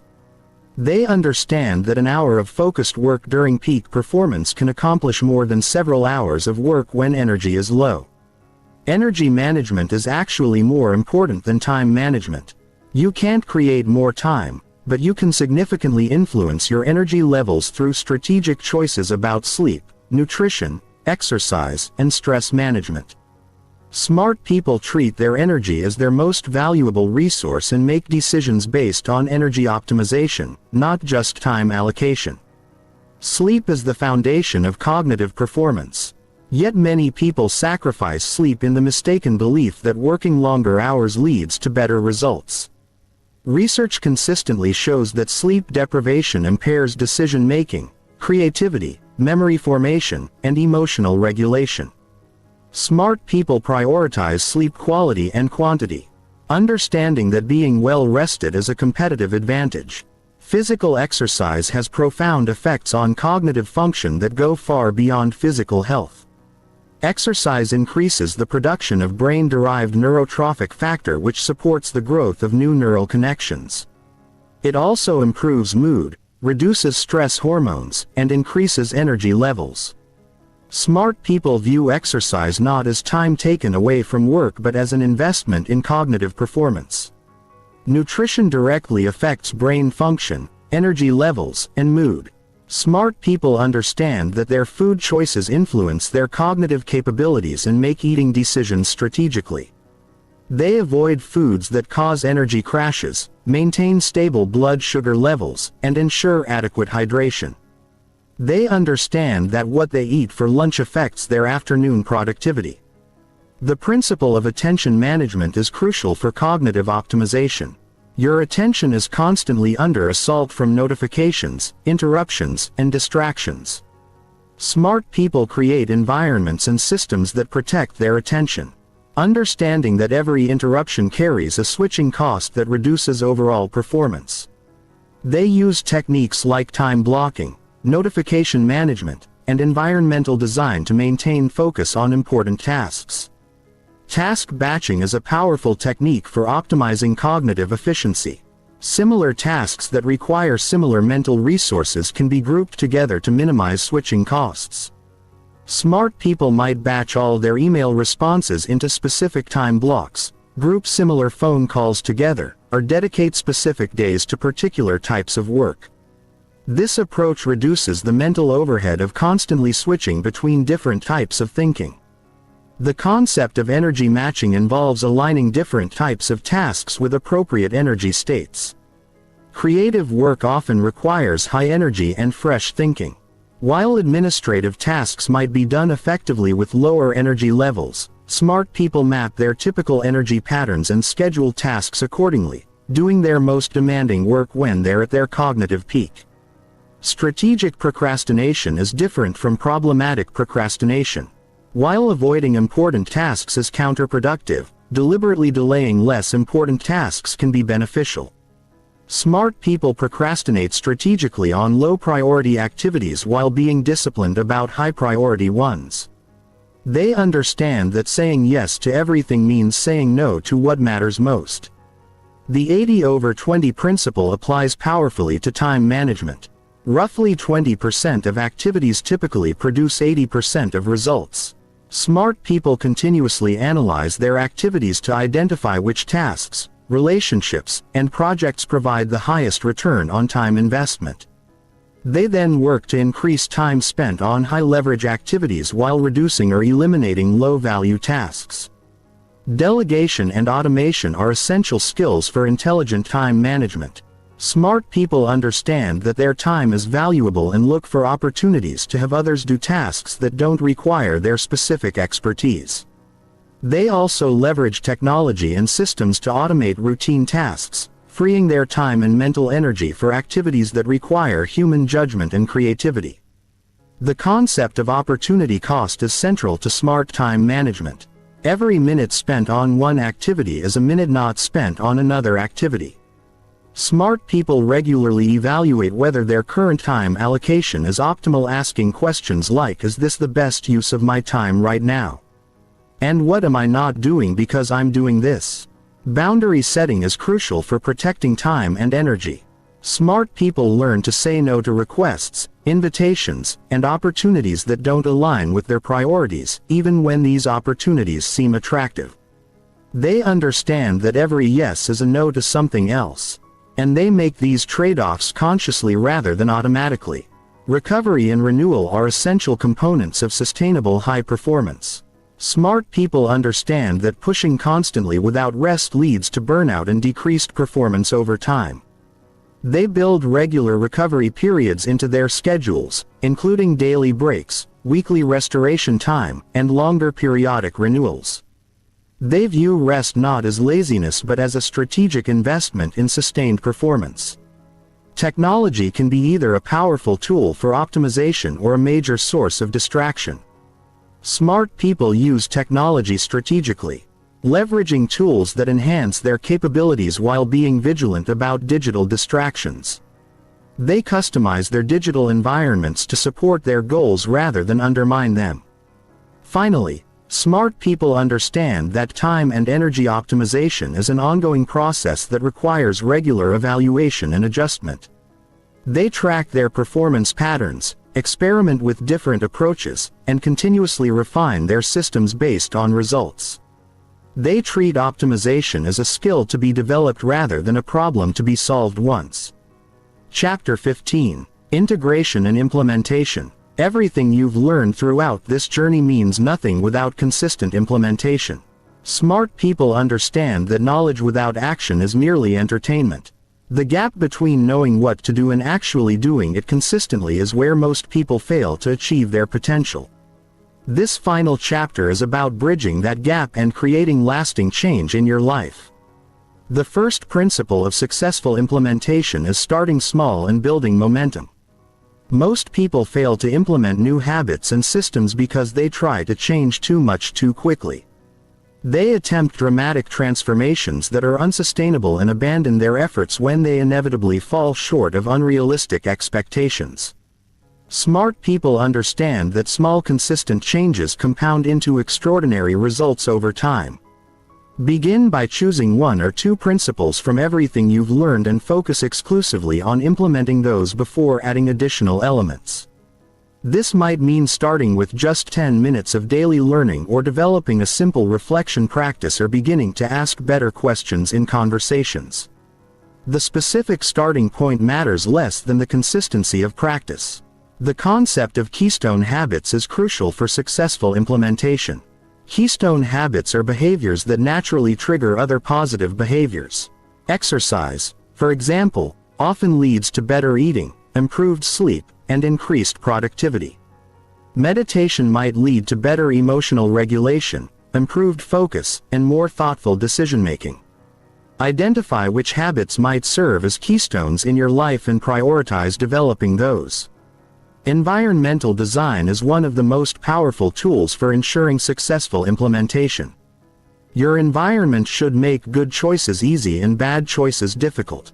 This might mean setting up a dedicated learning space, removing distractions from your work environment, or surrounding yourself with visual reminders of your goals and priorities.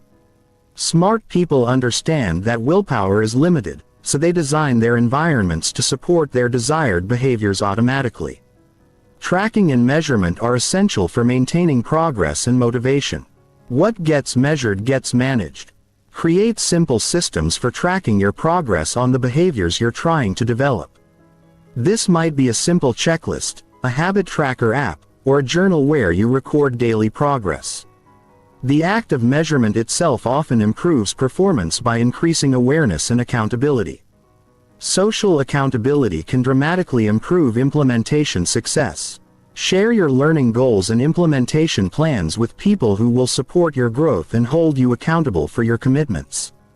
This might involve finding an accountability partner, joining a learning group, or simply telling friends and family about your objectives.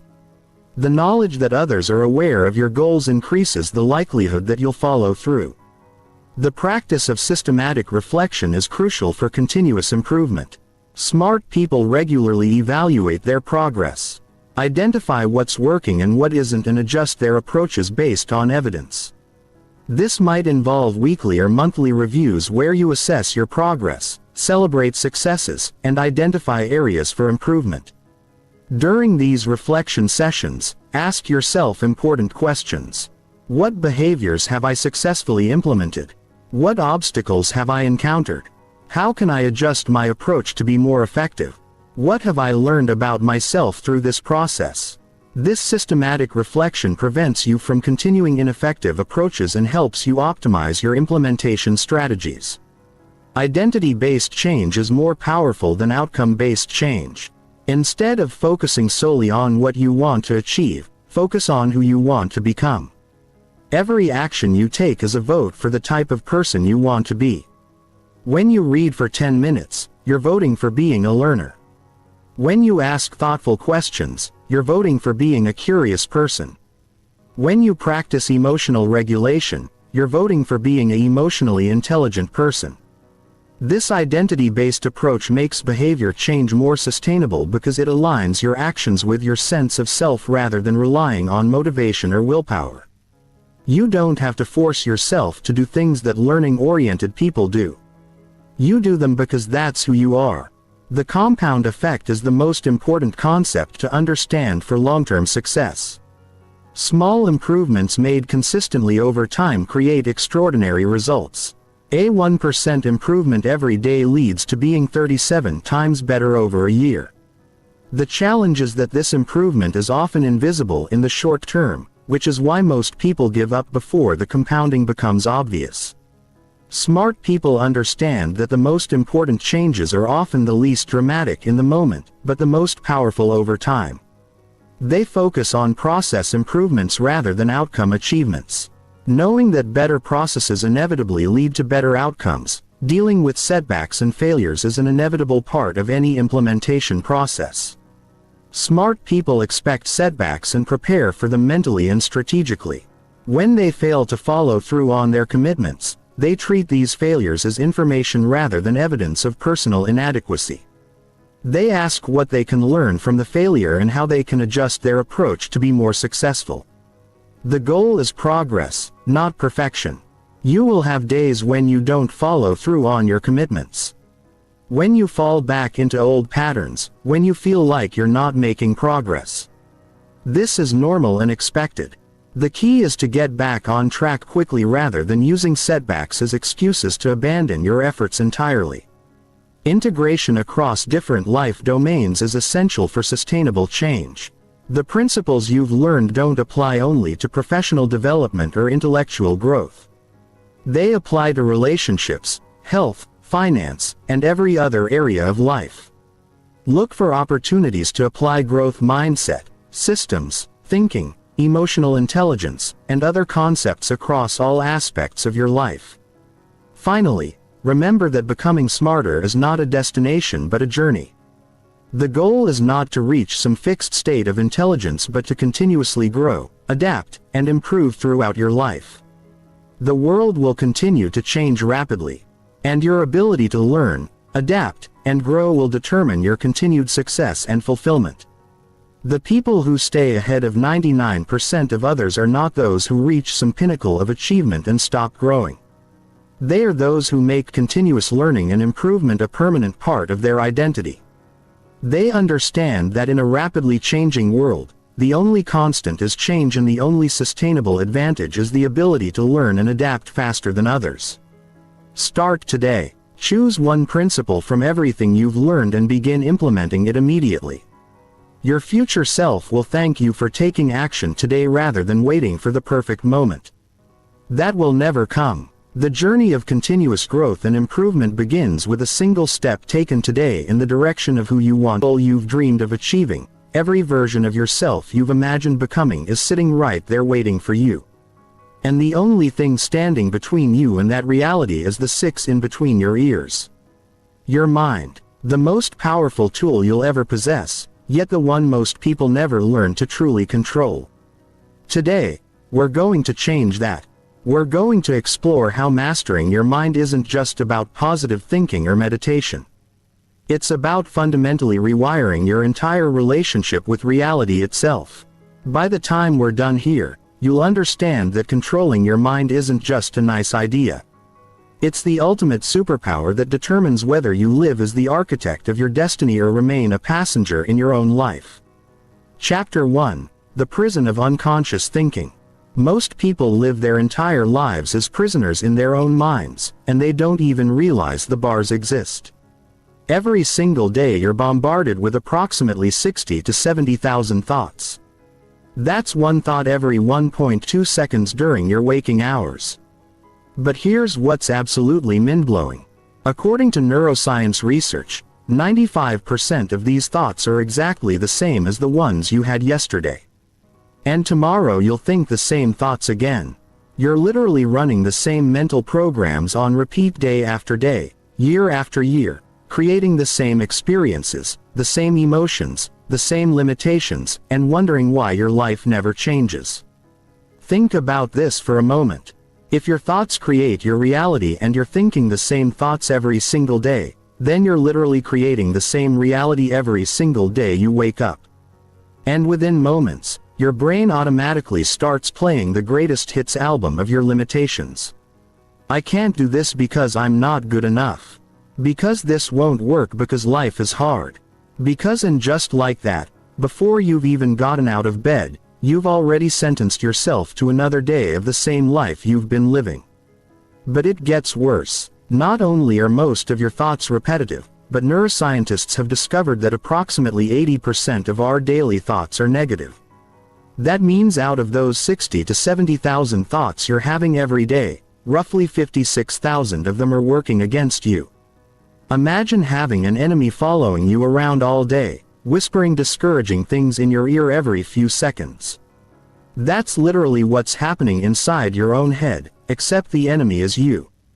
The unconscious mind is like a massive iceberg.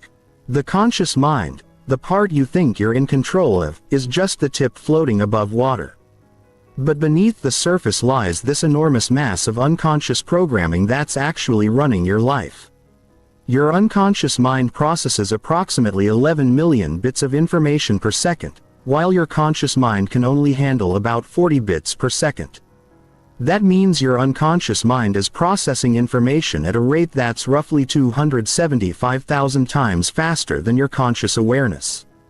This unconscious programming was installed mostly during your first 7 years of life, when your brain was primarily operating in what neuroscientists call theta brainwave states. During these years, your brain was like a sponge downloading everything around you without any critical thinking or filtering. Every limiting belief your parents had about money, relationships, success, and life in general got downloaded directly into your unconscious operating system. Every time someone told you to be realistic, to not dream too big, to play it safe, that information got hardwired into your neural networks. And here's the kicker. Your unconscious mind doesn't know the difference between what's real and what's imagined, between what happened to you and what you simply observed happening to others. If you watched your parents struggle financially while you were growing up, your unconscious mind recorded that as money is hard to get. Money causes stress. Rich people are greedy. I'm not worthy of abundance. These programs are now running in the background of your mind 24 hours a day, 7 days a week, influencing every decision you make, every opportunity you notice or ignore, every action you take or avoid taking. The tragedy is that most people never question these programs. They assume that the voice in their head is actually them, that their automatic thoughts are just the way they are, that their limiting beliefs are facts about reality rather than programs that can be changed. They live their entire lives fighting against their own unconscious programming and wondering why success feels so difficult. Why they keep sabotaging themselves. Why they can't seem to break through to the next level no matter how hard they try. But what if I told you that this prison has no locks? What if the bars you think are keeping you trapped are actually just illusions? The moment you realize that you are not your thoughts, that you are the observer of your thoughts, everything changes. You begin to understand that you have the power to choose which thoughts to focus on, which beliefs to accept, and which mental programs to keep running or shut down completely. Chapter 2. The Science of Mental Reprogramming. Your brain is not fixed. For decades, scientists believed that after a certain age, your brain was essentially set in stone, that your neural pathways were permanent, and that you were stuck with whatever mental programming you had acquired. This belief kept millions of people trapped in patterns they thought they couldn't change. But then neuroscience made one of the most revolutionary discoveries in human history. Neuroplasticity. Neuroplasticity is your brain's ability to reorganize, adapt, and create new neural pathways throughout your entire life. Every single thought you think, every emotion you feel, every action you take is literally rewiring your brain. When neuroscientists put London taxi drivers under brain scans, they discovered that their hippocampus, the region associated with spatial navigation, was significantly larger than average. Years of navigating complex city streets had physically changed their brains. When they studied musicians, they found that the areas responsible for finger movement and auditory processing were dramatically enlarged. The brain had literally reorganized itself based on repeated practice and focus. This means that your current mental programming, no matter how deeply ingrained it seems, is not permanent. Those neural pathways that create your automatic thoughts, your emotional reactions, your limiting beliefs, they're all just patterns of electrical and chemical activity that have been strengthened through repetition. And just like any pattern, they can be changed, weakened, and replaced with new ones. Here's how it works. Every time you have a thought, your brain releases chemicals called neurotransmitters. These chemicals create specific electrical patterns across your neural networks. When you think the same thought repeatedly, you literally strengthen the neural pathway associated with that thought. It's like walking through a field of grass. The first time you walk through, you barely leave a trace. But if you walk the same path every day for months, you create a clear, well-defined trail. Your thoughts work exactly the same way. The incredible news is that your brain doesn't care whether the thoughts you're thinking are positive or negative, empowering or limiting, true or false. It simply strengthens whatever neural pathways you use most frequently. This means you have the power to literally rewire your brain for success, confidence, abundance, and happiness by consciously choosing which thoughts to think repeatedly. Dr. Joe Dispenza's groundbreaking research has shown that people can create measurable changes in their brain structure and chemistry through focused mental rehearsal alone. In his studies, participants who mentally practiced new behaviors and thought patterns showed the same neural changes as people who physically practiced those same behaviors. Their brains couldn't tell the difference between what they imagined and what they actually experienced. But here's where most people get it wrong. They think that positive thinking alone is enough to change their lives. They try to slap some affirmations on top of years of negative programming and wonder why nothing changes. That's like trying to plant flowers in soil that's full of weeds. The weeds will always choke out the flowers unless you first clear the ground. Real mental reprogramming requires 3 essential components. First, you must become aware of your current programming. You can't change what you're not aware of. Most people are completely unconscious of their thought patterns, their emotional reactions, their automatic behaviors. They're like someone driving a car while sleepwalking. Second, you must consciously interrupt the old patterns. Every time you catch yourself thinking a limiting thought or feeling a disempowering emotion, you must consciously choose to stop and redirect your mental energy. Third, you must consistently practice new thought patterns until they become as automatic as the old ones. The process of neuroplasticity typically follows a predictable timeline. For the first few days of practicing new thought patterns, it feels awkward and forced, like writing with your non-dominant hand. Your brain is literally creating new neural pathways, and this requires focused attention and energy. After about a week of consistent practice, the new patterns start to feel slightly more natural. Your brain is beginning to automate the new pathways. After approximately 21 days, the new patterns have become significantly stronger, though the old pathways haven't completely disappeared yet. After 66 days of consistent practice, neuroscientists have found that the new behavior or thought pattern has become truly automatic. But here's what's absolutely crucial to understand. Your old neural pathways never completely disappear. They become dormant like unused roads that grass grows over, but they're still there. This is why people can fall back into old patterns during times of stress or emotional upheaval. Your brain defaults to the strongest, most familiar pathways when it's under pressure. This is why consistent practice isn't just important in the beginning. It's essential for maintaining your new mental programming throughout your life. The most exciting part of neuroplasticity research is the discovery that you can literally change your brain's default mode network. This is the network of brain regions that's active when your mind is at rest, when you're not focused on anything specific. For most people, this default mode is dominated by negative self-talk, worry about the future, regret about the past, and general mental chatter. But through consistent mental training, you can actually rewire your default mode to be positive, present, and empowering. Chapter 3. Breaking the Chains of Limiting Beliefs. Beliefs are not facts. Read that again. Beliefs are not facts. They're simply thoughts that you've thought so many times with so much emotional intensity that your brain has accepted them as truth. But just because your brain believes something doesn't make it real. Your beliefs are like the operating system of your mind running in the background, determining what you think is possible or impossible, what you deserve or don't deserve, what you can or cannot achieve. Every single person who has ever accomplished anything extraordinary had to break through the limiting beliefs that society, their family, their education, and their own past experiences had programmed into their minds. When Roger Bannister ran the first sub-4-minute mile in 1954, he didn't just break a physical barrier, he broke a belief barrier. For decades, experts had declared that running a mile in under 4 minutes was humanly impossible. They said it would cause the human heart to explode. Yet, within 1 year of Bannister's achievement, 16 other runners had broken the 4-minute barrier. The only thing that had changed was the collective belief about what was possible. Your limiting beliefs work exactly the same way.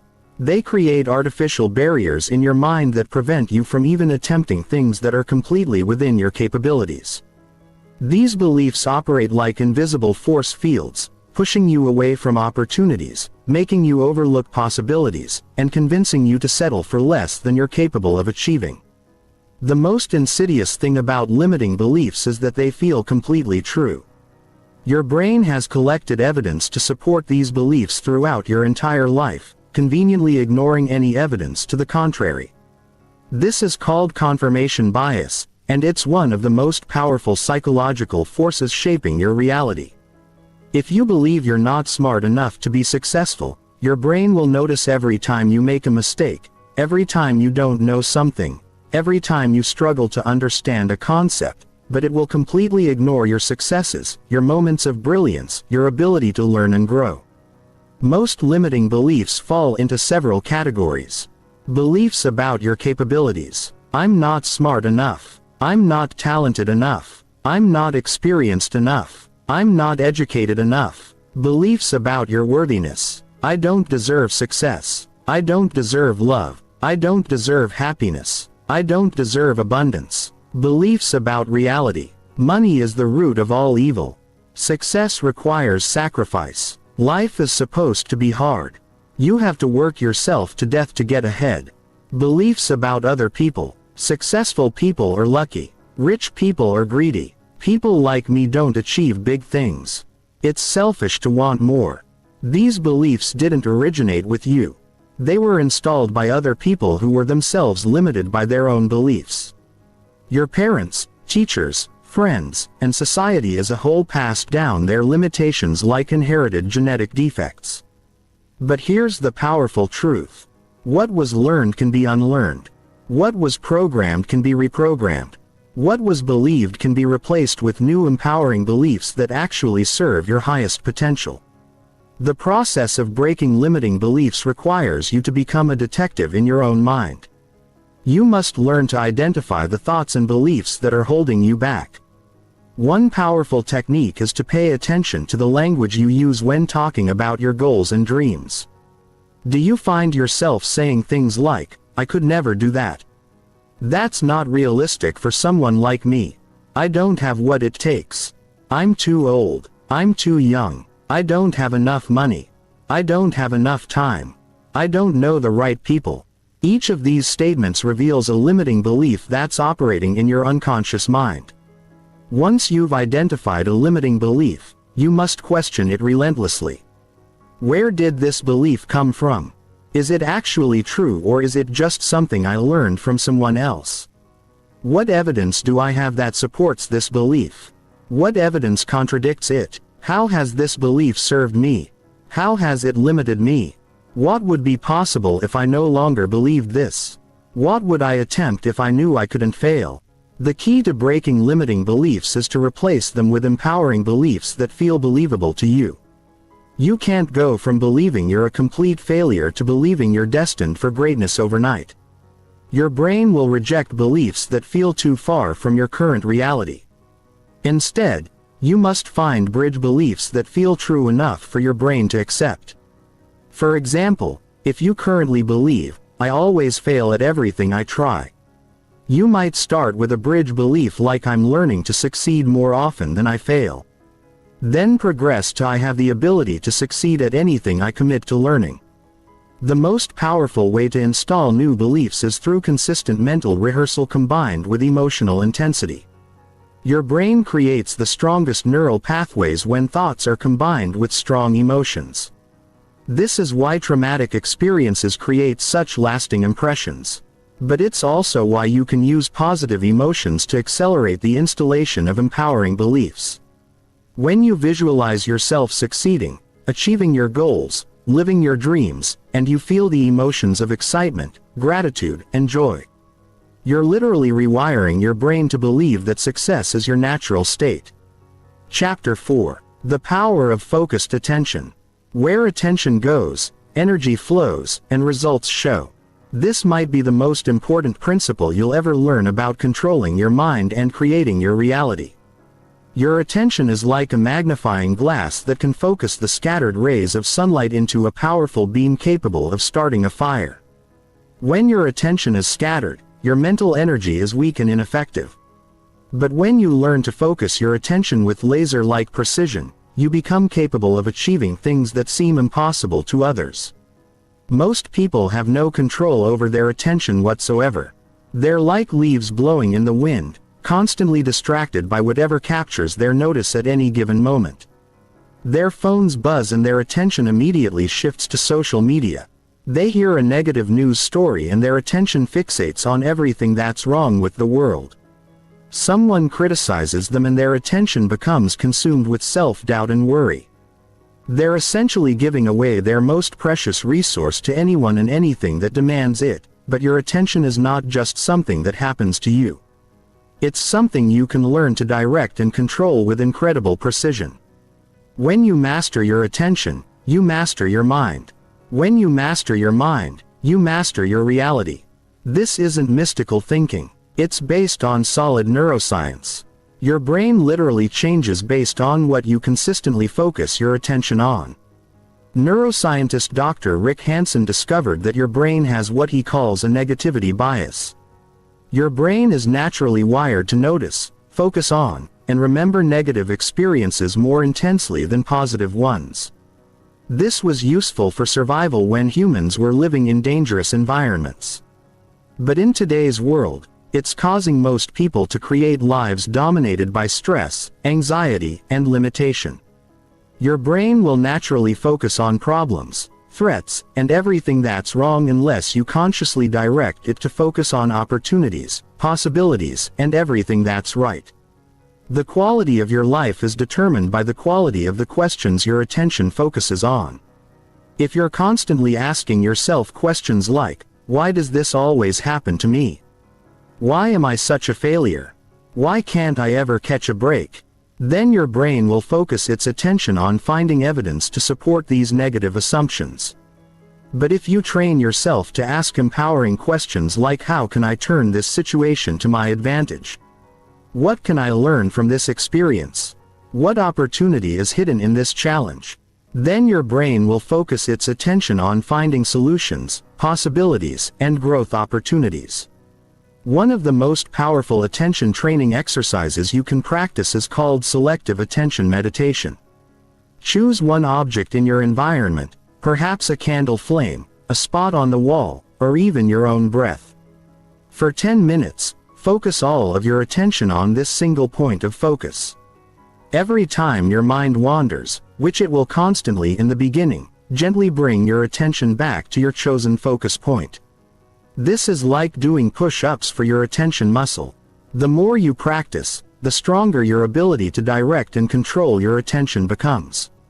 But focused attention isn't just about meditation. It's about learning to direct your mental energy toward what you want to create rather than what you want to avoid. Most people focus obsessively on their problems, their limitations, their fears, and their past failures. Then they wonder why these things seem to dominate their reality. What you focus on expands. When you focus on problems, problems multiply. When you focus on possibilities, possibilities multiply. The practice of focused attention requires you to become extremely selective about what you allow into your mental space. You must become a gatekeeper of your own mind, consciously choosing what thoughts to entertain, what information to consume, what conversations to engage in, and what experiences to focus on. This doesn't mean ignoring reality or avoiding all negative information. It means being strategic about where you invest your precious mental energy. One of the most transformative attention practices is called positive focus training.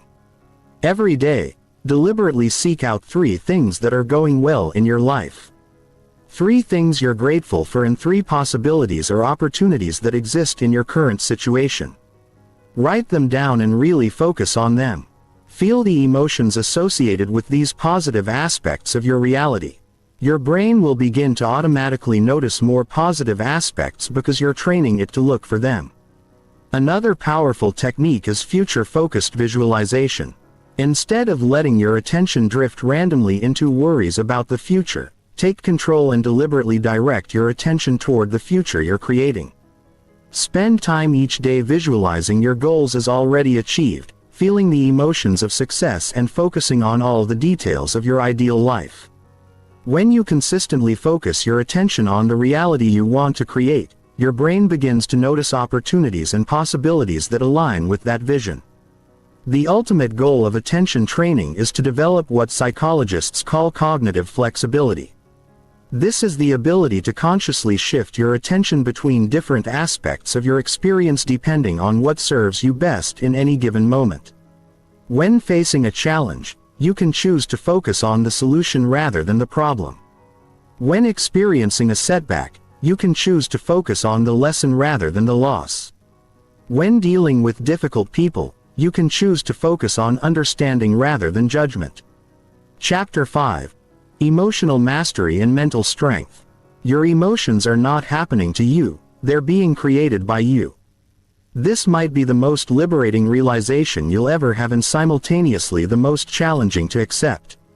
For most people, emotions feel completely automatic and beyond their control.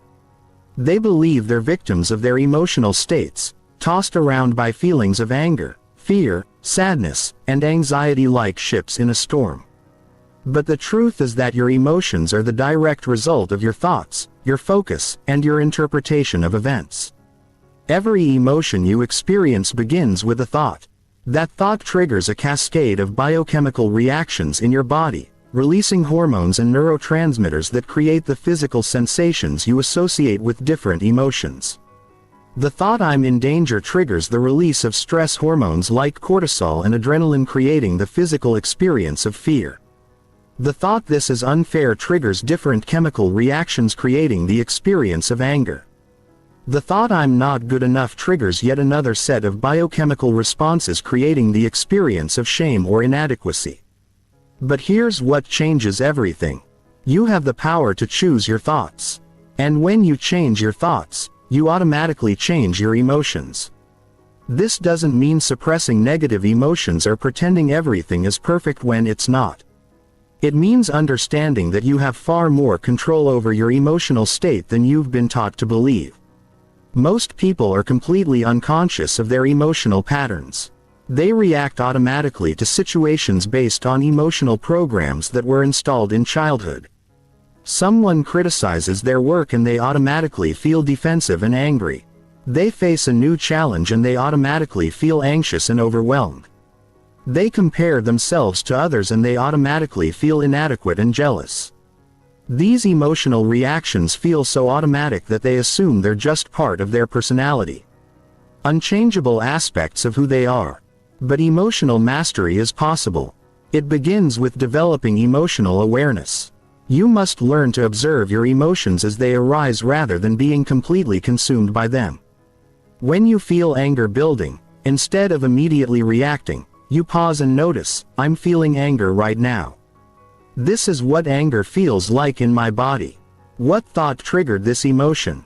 What interpretation of this situation created this feeling?" This simple act of observation creates space between you and your emotion, giving you the power to choose your response rather than react automatically. The next level of emotional mastery is learning to reframe situations in ways that generate more empowering emotions. Every situation can be interpreted in multiple ways and each interpretation will generate different emotional responses. If someone cuts you off in traffic, you can interpret it as they're being disrespectful and selfish, which will generate anger. Or you can interpret it as they must be in a hurry. Maybe they have an emergency, which will generate understanding or even compassion. Or you can interpret it as this is a great opportunity to practice patience and emotional control, which will generate a sense of empowerment. One of the most powerful emotional mastery techniques is called the emotional reset. When you notice yourself in a negative emotional state, you immediately stop what you're doing and ask yourself, "What do I need to think or focus on right now to feel the way I want to feel?" Then you consciously choose thoughts and mental images that generate more positive emotions. You might think about someone you love, Recall a recent success, visualize achieving a goal, or simply focus on something you're grateful for. Physical posture and breathing also have tremendous influence over your emotional state. Your emotions are not just mental phenomena. They're embodied experiences. When you're depressed, your shoulders slump, your breathing becomes shallow, and your movements become slow and lethargic. But this relationship works both ways. When you consciously change your physiology, you can instantly change your emotional state. Stand up straight, pull your shoulders back, breathe deeply, and smile. And you'll immediately feel more confident and positive. The practice of emotional regulation requires you to become skilled at managing your biochemistry. Every emotion creates specific chemical changes in your body. And these chemicals can linger for hours or even days if you don't know how to process them effectively. Intense physical exercise is one of the fastest ways to metabolize stress hormones and reset your emotional state. Deep breathing exercises activate your parasympathetic nervous system, triggering relaxation responses that counteract anxiety and fear. But perhaps the most important aspect of emotional mastery is learning to use your emotions as information rather than allowing them to control your behavior. Emotions are like dashboard warning lights in your car. They're providing you with information about your thoughts, your needs, and your current state of mind. When you feel anxious, that's information that you're focusing on potential threats or problems. When you feel angry, that's information that something doesn't align with your values or expectations. When you feel excited, that's information that you're focusing on possibilities and opportunities. The goal isn't to eliminate negative emotions entirely. That's neither possible nor desirable. Negative emotions serve important functions. Fear can protect you from real dangers. Anger can motivate you to change unjust situations. Sadness can help you process loss and connect with others. The goal is to experience emotions fully while maintaining your ability to think clearly and choose your responses wisely. True emotional strength isn't about being tough or suppressing your feelings. It's about being able to feel whatever you're feeling without being controlled by those feelings. It's about maintaining your center in the storm, staying connected to your values and goals regardless of temporary emotional turbulence. When you develop this kind of emotional mastery, you become truly unstoppable because external circumstances lose their power to derail you from your chosen path. Chapter 6. The Art of Mental Visualization. Your mind cannot tell the difference between a vividly imagined experience and a real one. This isn't just motivational speaking. It's neuroscientific fact. When you visualize yourself performing an action, your brain fires the exact same neural pathways as when you actually perform that action. The motor cortex, the visual cortex, the emotional centers. They all activate as if the experience were real. This is why Olympic athletes spend hours mentally rehearsing their performances. Why surgeons visualize complex procedures before entering the operating room. And why the most successful people in every field use visualization as a cornerstone of their mental training. But most people completely misunderstand visualization. They think it's about daydreaming or wishful thinking. They close their eyes, create a vague mental image of their goal, and wonder why nothing changes. Real visualization is a precise, systematic mental skill that requires training, focus, and specific techniques. When done correctly, visualization literally rewires your brain for success by creating neural pathways that make your desired outcomes feel familiar, natural, and inevitable. The power of visualization lies in its ability to program your unconscious mind with new patterns of success. Remember, your unconscious mind is responsible for 95% of your daily behaviors. It's constantly scanning your environment for opportunities and threats based on the patterns it recognizes. When you consistently visualize yourself succeeding in specific scenarios, you're teaching your unconscious mind to recognize and move toward those opportunities in real life. Effective visualization requires all 5 senses, not just visual imagery. Most people try to visualize by creating mental pictures. But the brain responds much more powerfully when you engage every sensory channel. When visualizing your ideal future, you need to see the specific details of your environment. Hear the sounds around you. Feel the physical sensations in your body. Even smell and taste elements of your success. The more sensory channels you engage, the more real the experience becomes to your brain. One of the most powerful visualization techniques is called future memory creation. Instead of visualizing your goals as something you hope to achieve in the future, you visualize them as memories of experiences you've already had. You imagine looking back on your success from a point in the future, remembering how it felt to achieve your goals, how you overcame the challenges, how proud and grateful you felt.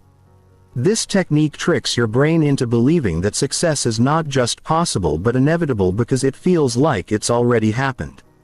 The timing and emotional intensity of your visualization sessions are crucial for maximum effectiveness. Your brain is most receptive to new programming during theta brainwave states, which occur naturally when you're deeply relaxed, just before falling asleep or immediately upon waking.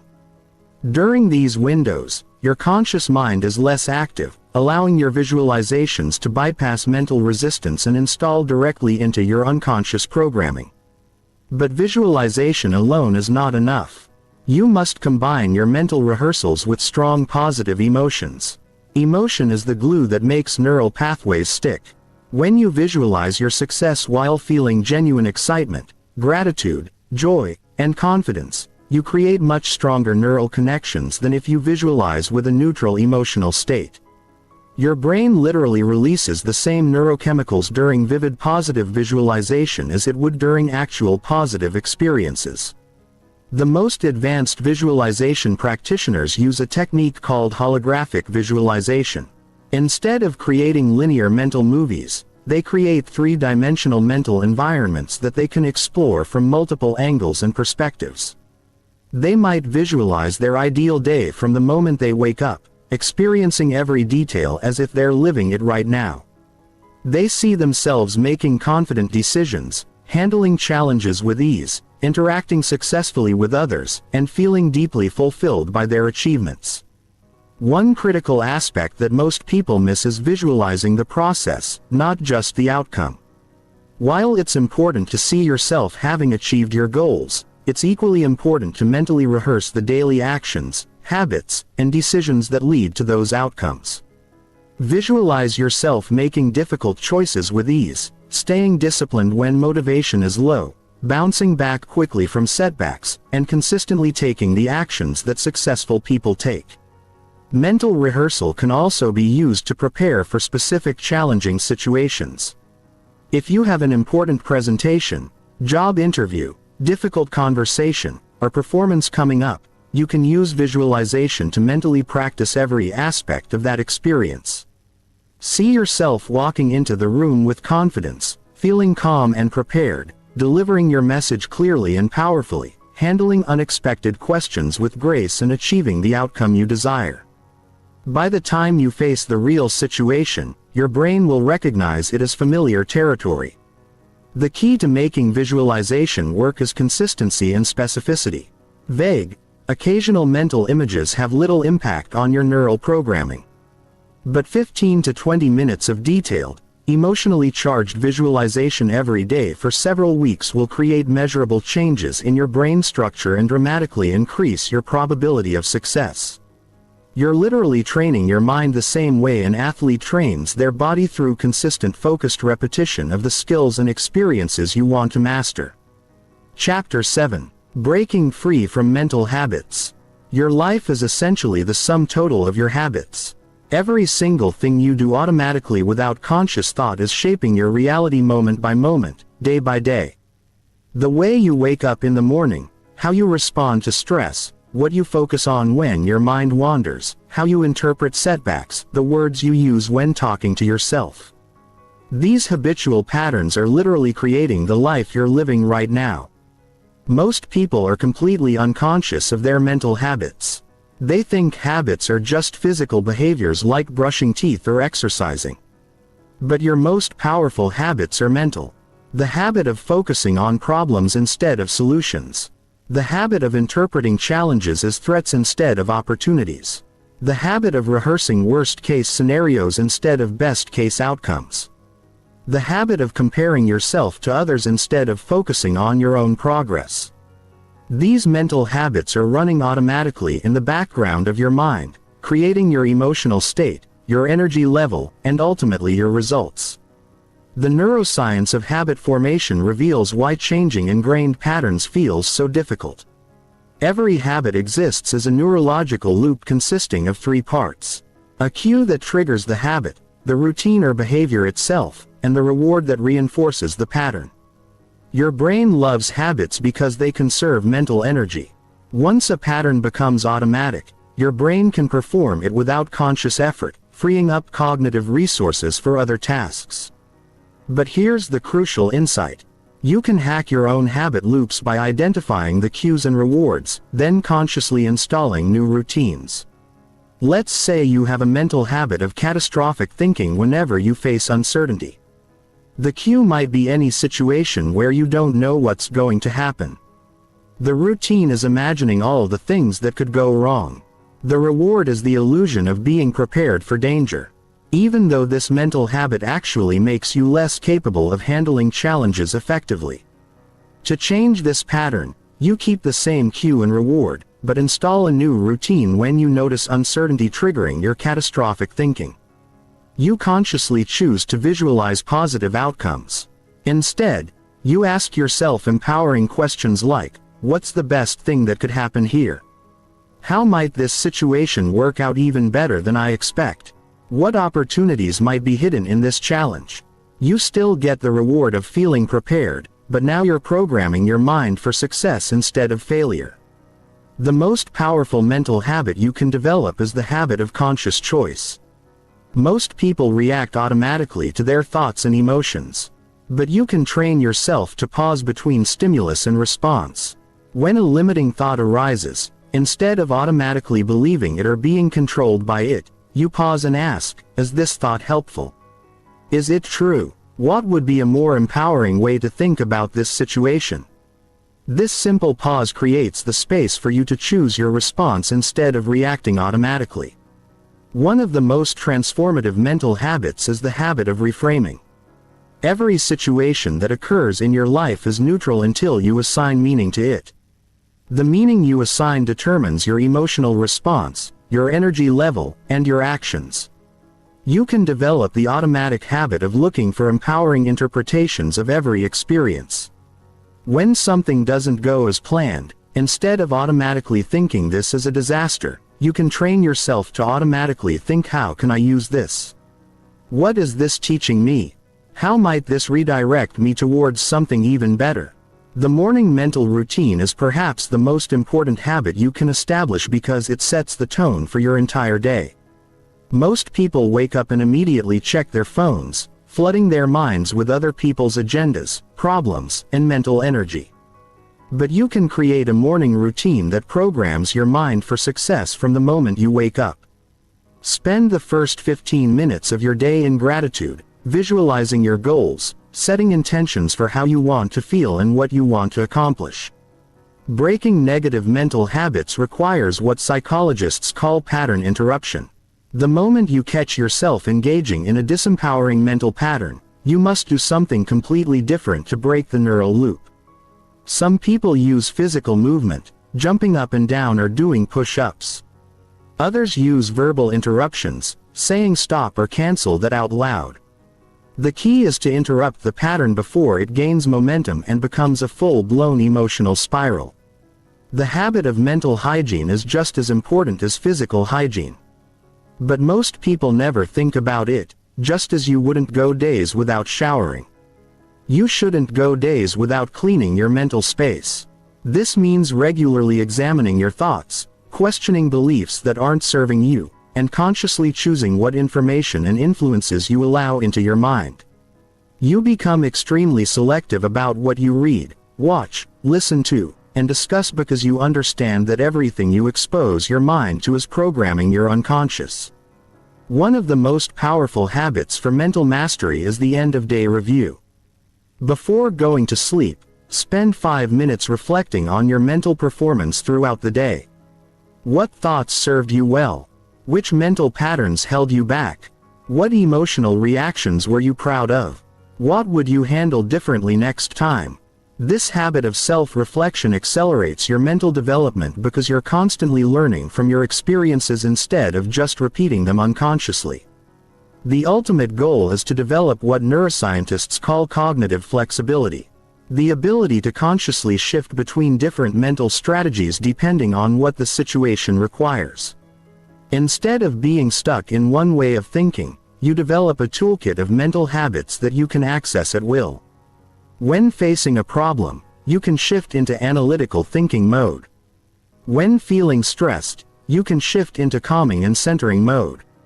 When pursuing a goal, you can shift into focused action mode. This mental agility is what separates peak performers from everyone else. Chapter 8. Building Unshakable Mental Resilience. Mental resilience is not about being tough or suppressing your emotions. It's about developing the ability to maintain your center, your clarity, and your forward momentum regardless of what life throws at you. Resilient people don't experience fewer setbacks than others. They simply recover faster and use challenges as fuel for growth rather than reasons to give up. The foundation of mental resilience lies in understanding that you are not your circumstances. Your external situation is simply data, information about what's happening around you, but your internal state, your peace of mind, your sense of purpose, your confidence in your ability to handle whatever comes, that's completely under your control. When you truly internalize this distinction, you become virtually unbreakable because nothing outside of you has the power to defeat you. Resilience is built through what psychologists call stress inoculation. Just like your immune system becomes stronger when exposed to manageable doses of pathogens, your mind becomes stronger when exposed to manageable challenges. Every time you face a difficulty and work through it successfully, you build evidence that you're capable of handling adversity. Your brain literally rewires itself to associate challenges with growth opportunities rather than threats to your well-being. One of the most powerful resilience-building practices is called cognitive reappraisal. This is the ability to consciously reinterpret challenging situations in ways that serve your mental strength rather than undermining it. When facing a setback, instead of asking, "Why is this happening to me?" you ask, "How is this happening for me?" Instead of seeing obstacles as evidence that you should give up, you see them as evidence that you're pushing beyond your comfort zone into growth territory. The most resilient people have developed what researchers call an internal locus of control. They believe that their actions, decisions, and responses have far more influence over their outcomes than external circumstances or luck. When things go well, they take responsibility for the actions that created that success. When things go poorly, they take responsibility for what they can learn and how they can improve rather than blaming external factors they can't control. Mental resilience requires developing emotional regulation skills that allow you to experience strong emotions without being overwhelmed or controlled by them. This doesn't mean becoming emotionally numb or suppressing your feelings. It means learning to feel whatever you're feeling fully while maintaining your ability to think clearly and make wise decisions. You can feel angry about an injustice while choosing to respond strategically rather than reactively. You can feel disappointed about a setback while immediately focusing on your next move forward. One of the most important resilience skills is called psychological flexibility. This is the ability to adapt your mental approach based on what the situation requires rather than rigidly sticking to one way of thinking. Sometimes resilience means pushing through discomfort with determination and grit. Other times it means accepting what you cannot change and redirecting your energy toward what you can control. The key is developing the wisdom to know which approach serves you best in any given moment. Resilient people have learned to separate their identity from their results. They understand that failing at something doesn't make them a failure any more than succeeding at something makes them inherently superior to others. They define themselves by their values, their effort, their growth and their contribution to others, not by external achievements or setbacks.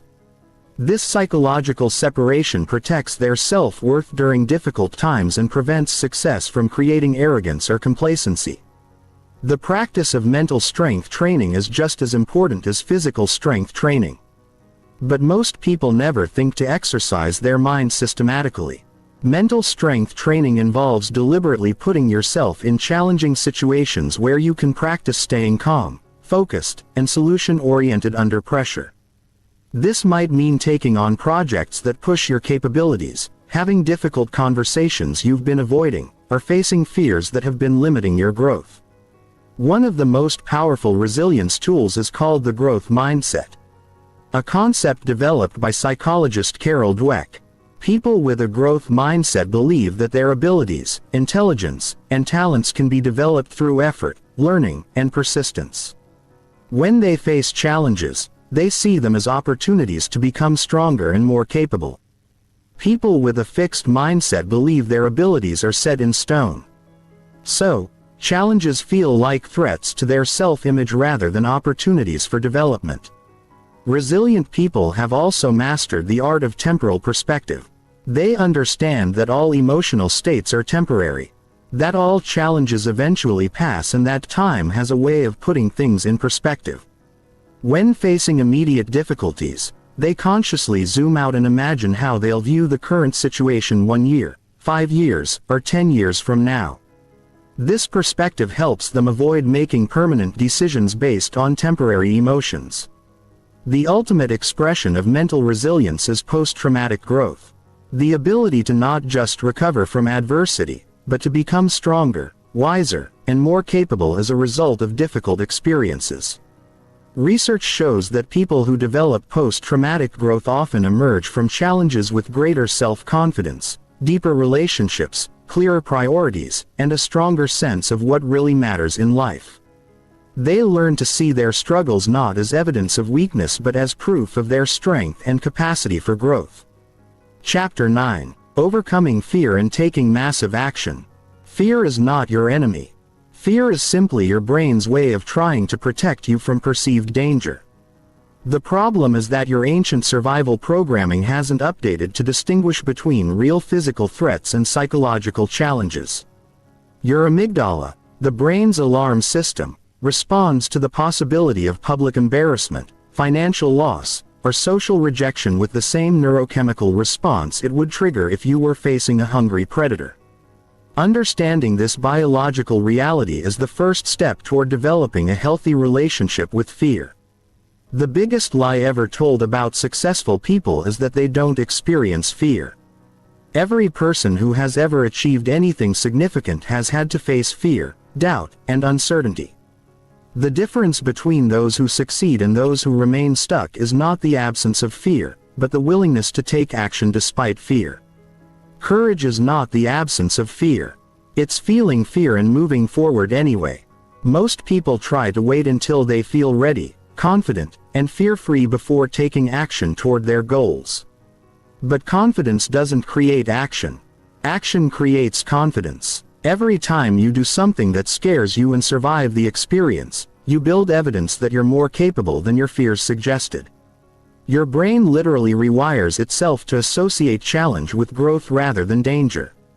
This is why the most confident people are usually those who have faced the most fears and taken action despite uncertainty. Fear serves an important evolutionary function. But in modern life, it often prevents us from pursuing the very experiences that would make us happiest and most fulfilled. The things you're most afraid of are usually the things most worth doing.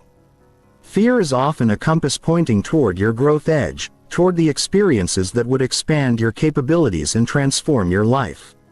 When you learn to interpret fear as excitement about your potential rather than evidence that you should retreat, everything changes. One of the most powerful fear-conquering techniques is called systematic desensitization.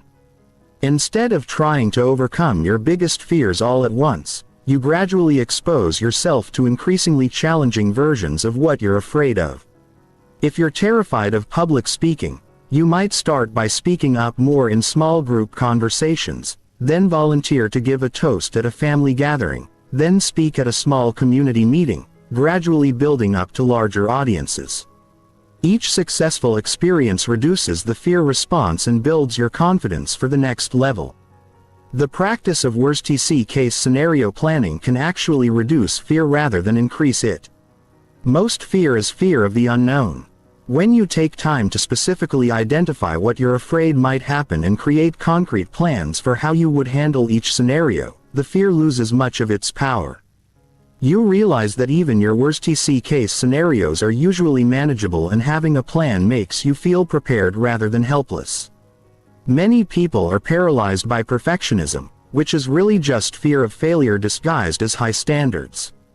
They postpone taking action until they can guarantee a perfect outcome, which means they never take action at all. But perfection is not just impossible, it's counterproductive. Progress requires experimentation, learning from mistakes, and constant adjustment based on feedback. The goal is not to avoid all mistakes, but to make mistakes quickly, learn from them rapidly, and iterate towards success. Fear of judgment from others keeps more people stuck than almost any other factor. But the reality is that most people are far too busy worrying about their own lives to spend much time judging yours. And even if they do judge you, their opinions have absolutely no power over your actual outcomes unless you give them that power. The people whose opinions truly matter will respect you more for pursuing your dreams than for playing it safe to avoid criticism. One of the most liberating realizations you can have is that failure is not the opposite of success. It's a stepping stone to success. Every person you admire has failed far more often than they've succeeded. The difference is that they view failure as feedback, not as evidence that they should give up. They understand that failure is the price of entry for any worthwhile endeavor, not a sign that they're not cut out for success. The technique of future self-visualization can be incredibly powerful for overcoming fear and taking action. Imagine yourself 5 years from now looking back on your current situation. What would your future self want you to do? What actions would they take? How would they handle the fears you're experiencing right now? What advice would they give you? This perspective helps you make decisions based on long-term fulfillment rather than short-term comfort. Taking massive action requires developing what psychologists call an action bias instead of overthinking, overanalyzing, and overplanning. You develop the habit of taking imperfect action quickly. You understand that taking action, even imperfect action, provides you with real-world feedback that no amount of thinking can replace. You can always course correct along the way, but you can't steer a parked car. The ultimate key to overcoming fear is understanding that your comfort zone is not actually comfortable. Staying where you are, avoiding challenges, and playing it safe might feel comfortable in the short term, but it leads to long-term regret, unfulfillment, and the gnawing sense that you're not living up to your potential. The temporary discomfort of pushing through fear is nothing compared to the permanent discomfort of knowing you settled for less than you were capable of achieving. Chapter 10. Creating your reality through consistent practice. Everything we've discussed throughout this journey comes down to one fundamental truth. Consistent practice is the bridge between knowing and being, between understanding and mastery, between dreaming and achieving. You can have all the knowledge in the world about how your mind works, but without consistent practice of mental mastery techniques, nothing in your life will change. Knowledge without application is just entertainment. The transformation you're seeking doesn't happen overnight. Your current mental patterns, emotional reactions, and behavioral habits have been reinforced thousands of times over many years. They're deeply ingrained in your neural pathways, your biochemistry, and your unconscious programming. Expecting to change them with a few days or weeks of effort is like expecting to develop the physique of an Olympic athlete with a few workouts. Real change requires consistent, patient, persistent practice over time. But here's what's truly exciting. Every single day you practice mental mastery techniques, you're literally rewiring your brain. Every time you choose an empowering thought over a limiting one, you're strengthening neural pathways that serve your success.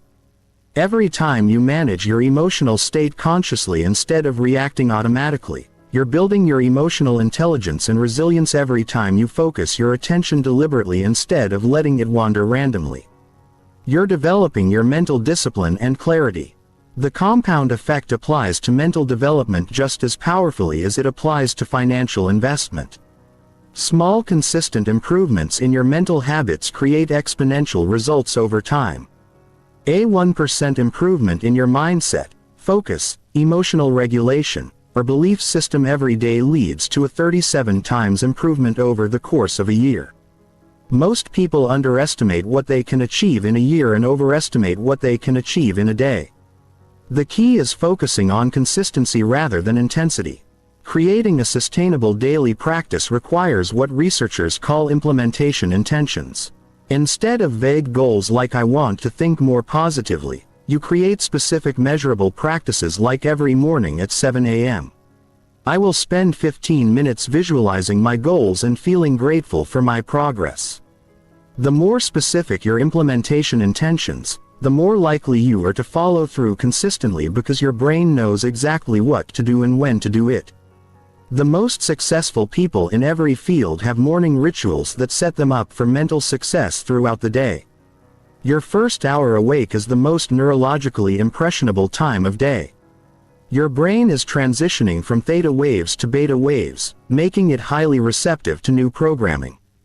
How you use this window determines whether you start your day feeling empowered and focused or reactive and scattered. A powerful morning practice might include gratitude reflection, goal visualization, intention setting, and positive affirmations.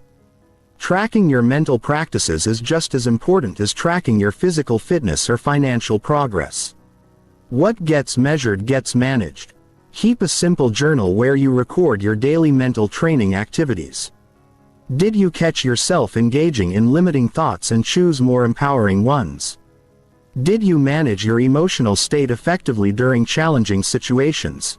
Did you maintain focus on your priorities despite distractions? This self-monitoring accelerates your progress by increasing your awareness of patterns and celebrating improvements. Environmental design plays a crucial role in supporting consistent mental practice. Your environment should support the mental habits you want to develop and eliminate triggers for the patterns you want to change. This might mean creating a dedicated space for visualization and meditation, removing apps that distract you from your goals, surrounding yourself with books and materials that reinforce positive thinking, or joining communities of people who are also committed to mental mastery. One of the biggest obstacles to consistent practice is the perfectionism trap. Many people start strong, miss a day or two, then abandon their practice entirely because they feel they've already failed. But consistency doesn't mean perfection. It means getting back on track quickly when you get off track. A professional athlete who misses one workout doesn't quit training forever. They simply show up for the next workout. Develop the same mindset about your mental training. The practice of mental rehearsal should become as automatic as physical hygiene. Every night before sleep, spend a few minutes reviewing your mental performance during the day. What thoughts, emotions, and reactions served you well? What patterns would you like to adjust tomorrow? How can you handle similar situations more skillfully in the future? Then visualize tomorrow going exactly as you want it to go. See yourself thinking clearly, feeling confident, responding wisely to challenges, and moving closer to your goals. As you develop consistency in your mental practices, you'll begin to notice that your external reality starts shifting to match your internal transformation. Opportunities that you previously wouldn't have noticed will start appearing. People will respond to you differently. Because you're showing up differently. Challenges that used to overwhelm you will feel manageable because you've developed the mental tools to handle them. This isn't magic or mystical thinking. It's the natural result of upgrading your mental programming. The ultimate goal of all mental mastery practices is to develop what researchers call self-directed neuroplasticity. This is the ability to consciously and deliberately rewire your own brain to support the life you want to create. You become the architect of your own mental programming, the director of your own thoughts and emotions, the creator of your own reality. This level of mental mastery doesn't happen overnight. But every day you practice, you move closer to becoming the person who naturally thinks, feels, and acts in ways that create the life you truly desire. Remember, your mind is your most powerful tool. But like any tool, its effectiveness depends on how skillfully you use it. The techniques you've learned are not just concepts to understand. They're skills to develop through consistent practice. Your future self is counting on you to do the work, to show up every day, to choose growth over comfort, action over hesitation, mastery over mediocrity. The person you're capable of becoming is waiting for you on the other side of consistent practice. The only question is, are you ready to become them? Chapter 11. Mastering your inner dialogue. The conversation you have with yourself every single day is the most important conversation you'll ever have.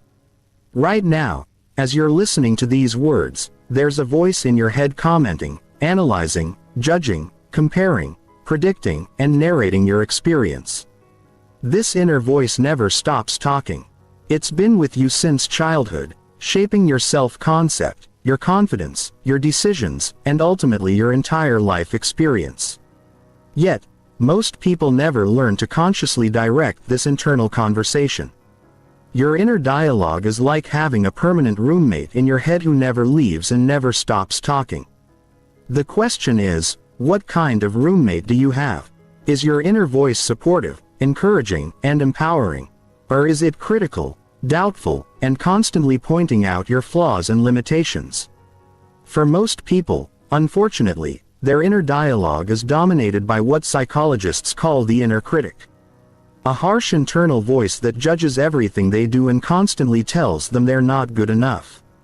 The inner critic develops during childhood as an internalized version of all the critical voices you heard from parents, teachers, peers, and society.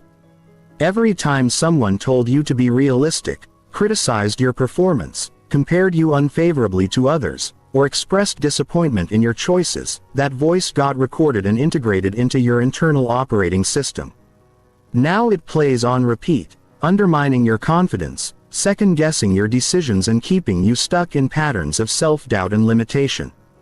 But here's what changes everything. You are not that voice. You are the observer of that voice. You are the consciousness that can hear the inner dialogue and choose whether to believe it, ignore it, or replace it with something more empowering. This realization is the beginning of mental freedom.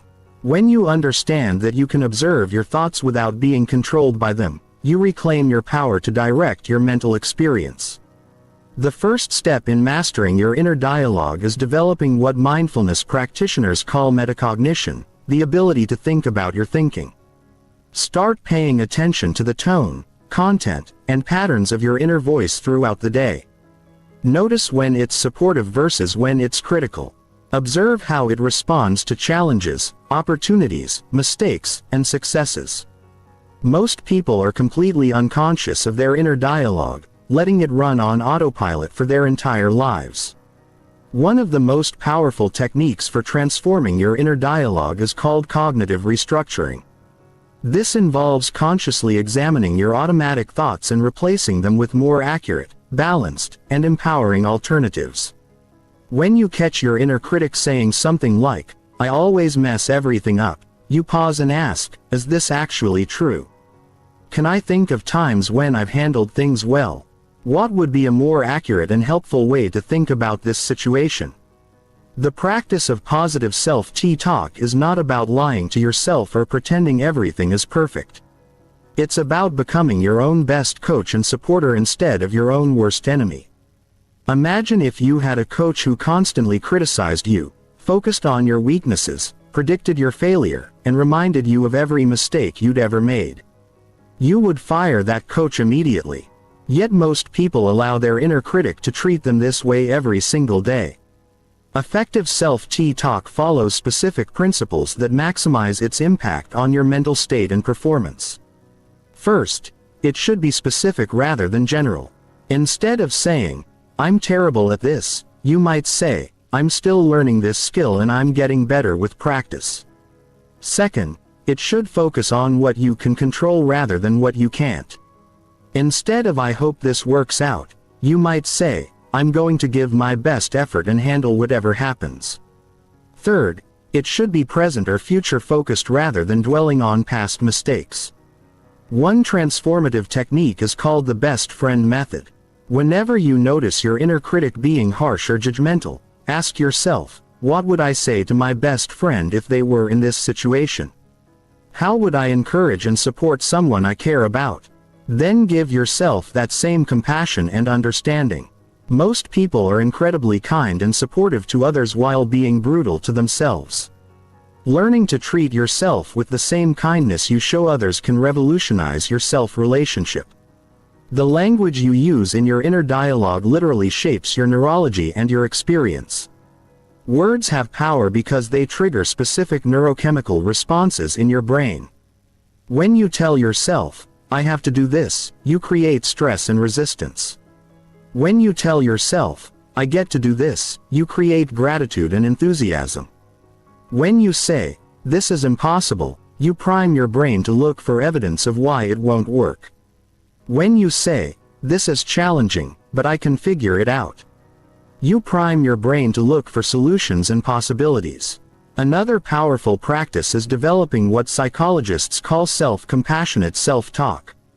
This involves treating yourself with the same kindness, understanding, and encouragement that you would offer a good friend going through a difficult time. When you make a mistake, instead of berating yourself, you acknowledge that everyone makes mistakes, that this is part of being human, and that you can learn from this experience and do better next time. The technique of reframing is particularly powerful for transforming inner dialogue. Every situation can be interpreted in multiple ways, and the interpretation you choose determines your emotional response and your actions. If you lose a job, your inner critic might say, I'm a failure. I'll never find anything good again. But you could reframe this as an opportunity to find something even better suited to my talents and goals. This happened for a reason and something amazing is coming. Creating empowering mantras and affirmations can help reprogram your default self-talk patterns. These should be personally meaningful statements that contradict your specific limiting beliefs and reinforce the identity and mindset you want to develop. Instead of generic affirmations, create specific statements like, I am becoming more confident and capable every day. Or, I trust my ability to handle whatever challenges come my way, or I deserve success and happiness as much as anyone else. The practice of inner dialogue journaling can accelerate your awareness and transformation of self-talk patterns. Each evening, write down examples of your inner dialogue from that day. What did your inner voice say during challenging moments? How did it respond to successes and setbacks? What patterns do you notice? What alternative self-talk would have served you better? This practice increases your consciousness of automatic thought patterns and helps you design more empowering internal conversations. Advanced practitioners develop what could be called an inner council of advisors. Instead of just one inner voice, they consciously cultivate different internal perspectives they can access depending on what they need. They might have an inner coach for motivation and encouragement, an inner strategist for problem solving, an inner wise elder for perspective and patience, and an inner cheerleader for celebration and confidence. This allows them to always have access to the kind of internal support that serves their highest good. The ultimate goal of mastering your inner dialogue is to become your own greatest ally instead of your own worst enemy. When your internal conversation is consistently supportive, encouraging, solution-focused, and empowering, you become unstoppable. You develop unshakable self-confidence because your inner voice constantly reinforces your capabilities and potential. You recover quickly from setbacks because your self-talk helps you learn and grow rather than dwelling on failures.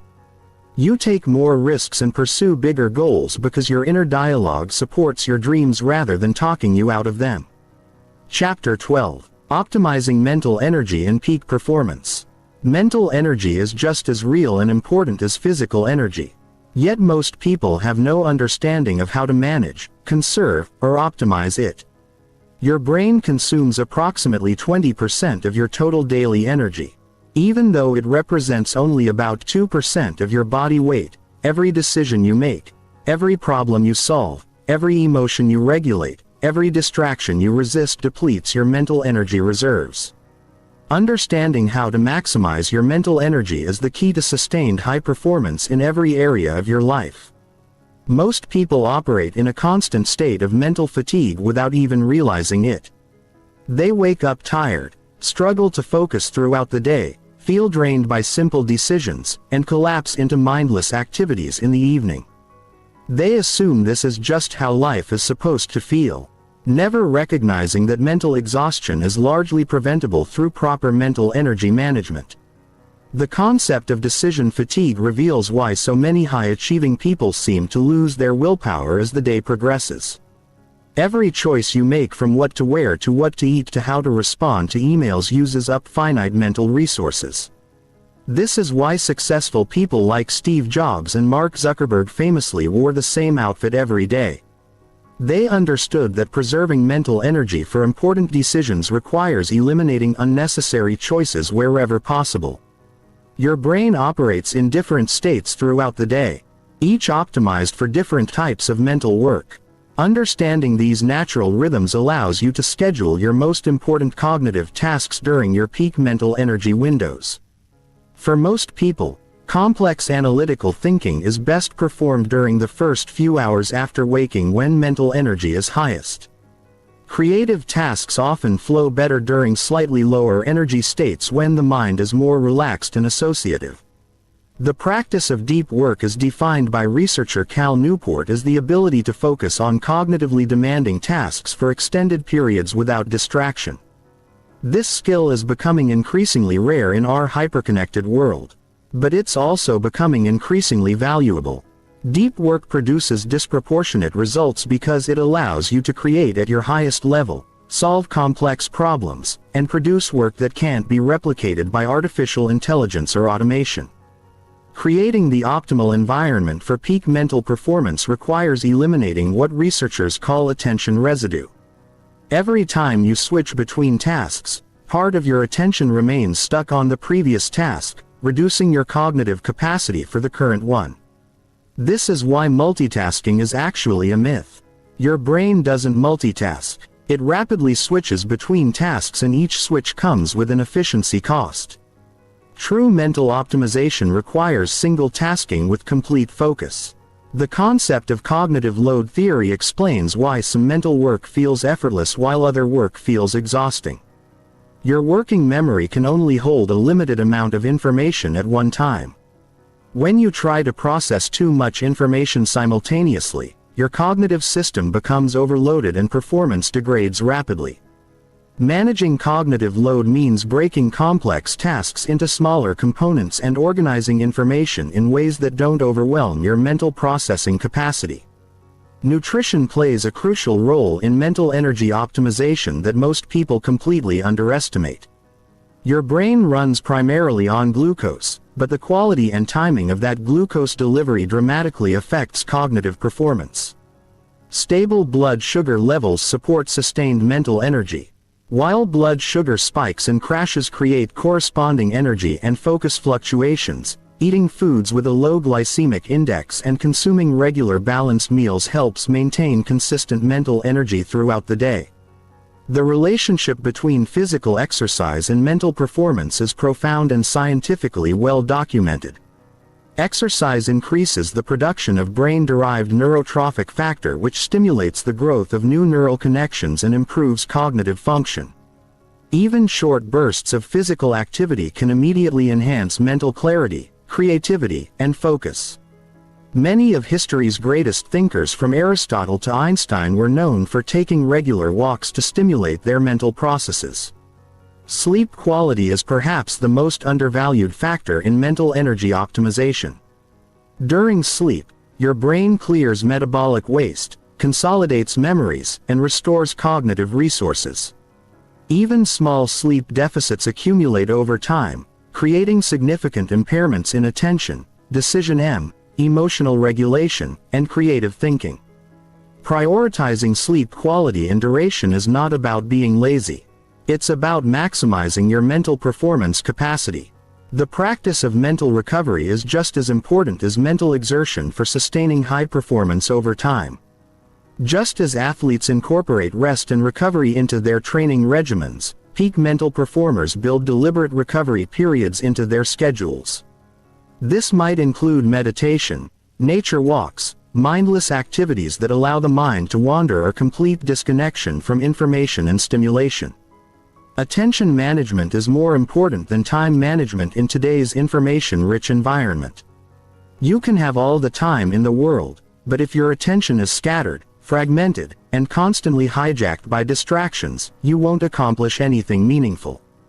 Developing the ability to control your attention deliberately, maintain focus for extended periods, and quickly redirect your mental energy when necessary is the ultimate productivity skill. The phenomenon of flow states represents the peak of human mental performance. Flow occurs when you're completely absorbed in a challenging activity that matches your skill level, when self-consciousness disappears, and when you perform at levels that surprise even yourself. While flow can't be forced, you can create conditions that make it more likely to occur. Clear goals, immediate feedback, elimination of distractions, and tasks that stretch your abilities without overwhelming them. Technology can either enhance or destroy mental energy depending on how it's used. Digital devices and applications can serve as cognitive tools that augment your mental capabilities, but they can also become sources of constant distraction and mental fragmentation. Developing digital wisdom means learning to use technology intentionally to support your cognitive goals rather than letting it hijack your attention and deplete your mental resources. The concept of energy management extends beyond just mental energy to include emotional, physical, and spiritual energy. These different energy systems are interconnected and affect each other. Emotional turbulence drains mental energy. Physical fatigue impairs cognitive function. Lack of purpose and meaning creates spiritual exhaustion that undermines all other forms of energy. Peak performers understand that optimizing mental energy requires a holistic approach to energy management. Mental energy audit is a practice where you track your energy levels throughout the day to identify patterns and optimize your schedule accordingly. Notice when you feel most alert and focused versus when you feel sluggish and scattered. Pay attention to which activities energize you versus which ones drain you. Which environments support your best thinking, which types of decisions feel effortless versus which ones feel exhausting. This data allows you to design a life that works with your natural energy patterns rather than against them. The ultimate goal of mental energy optimization is not just to accomplish more, but to accomplish what matters most while feeling energized and engaged rather than drained and depleted. When you master your mental energy, work feels less like work and more like play. You approach challenges with enthusiasm rather than dread. You maintain high performance consistently rather than experiencing constant energy crashes. You have mental resources available for creativity, relationships, and personal growth rather than feeling like you're always running on empty. Chapter 13. Developing Unshakable Mental Clarity. Mental clarity is the foundation of all effective decision-making, problem-solving, and action-taking. When your mind is clear, you can see situations accurately, evaluate options objectively, and choose responses that align with your values and long-term goals. When your mind is cloudy, confused, or overwhelmed, even simple decisions become difficult, and you're likely to make choices you'll later regret. Most people live in a constant state of mental fog without realizing it. Their minds are cluttered with worry about the future, regret about the past, information overload, conflicting priorities, and emotional turbulence. This mental static makes it nearly impossible to think clearly, see opportunities, or access their intuitive wisdom. They're like someone trying to navigate through a storm with a dirty windshield, struggling to see clearly enough to make good decisions. Mental clarity begins with what Buddhist teachers call beginner's mind.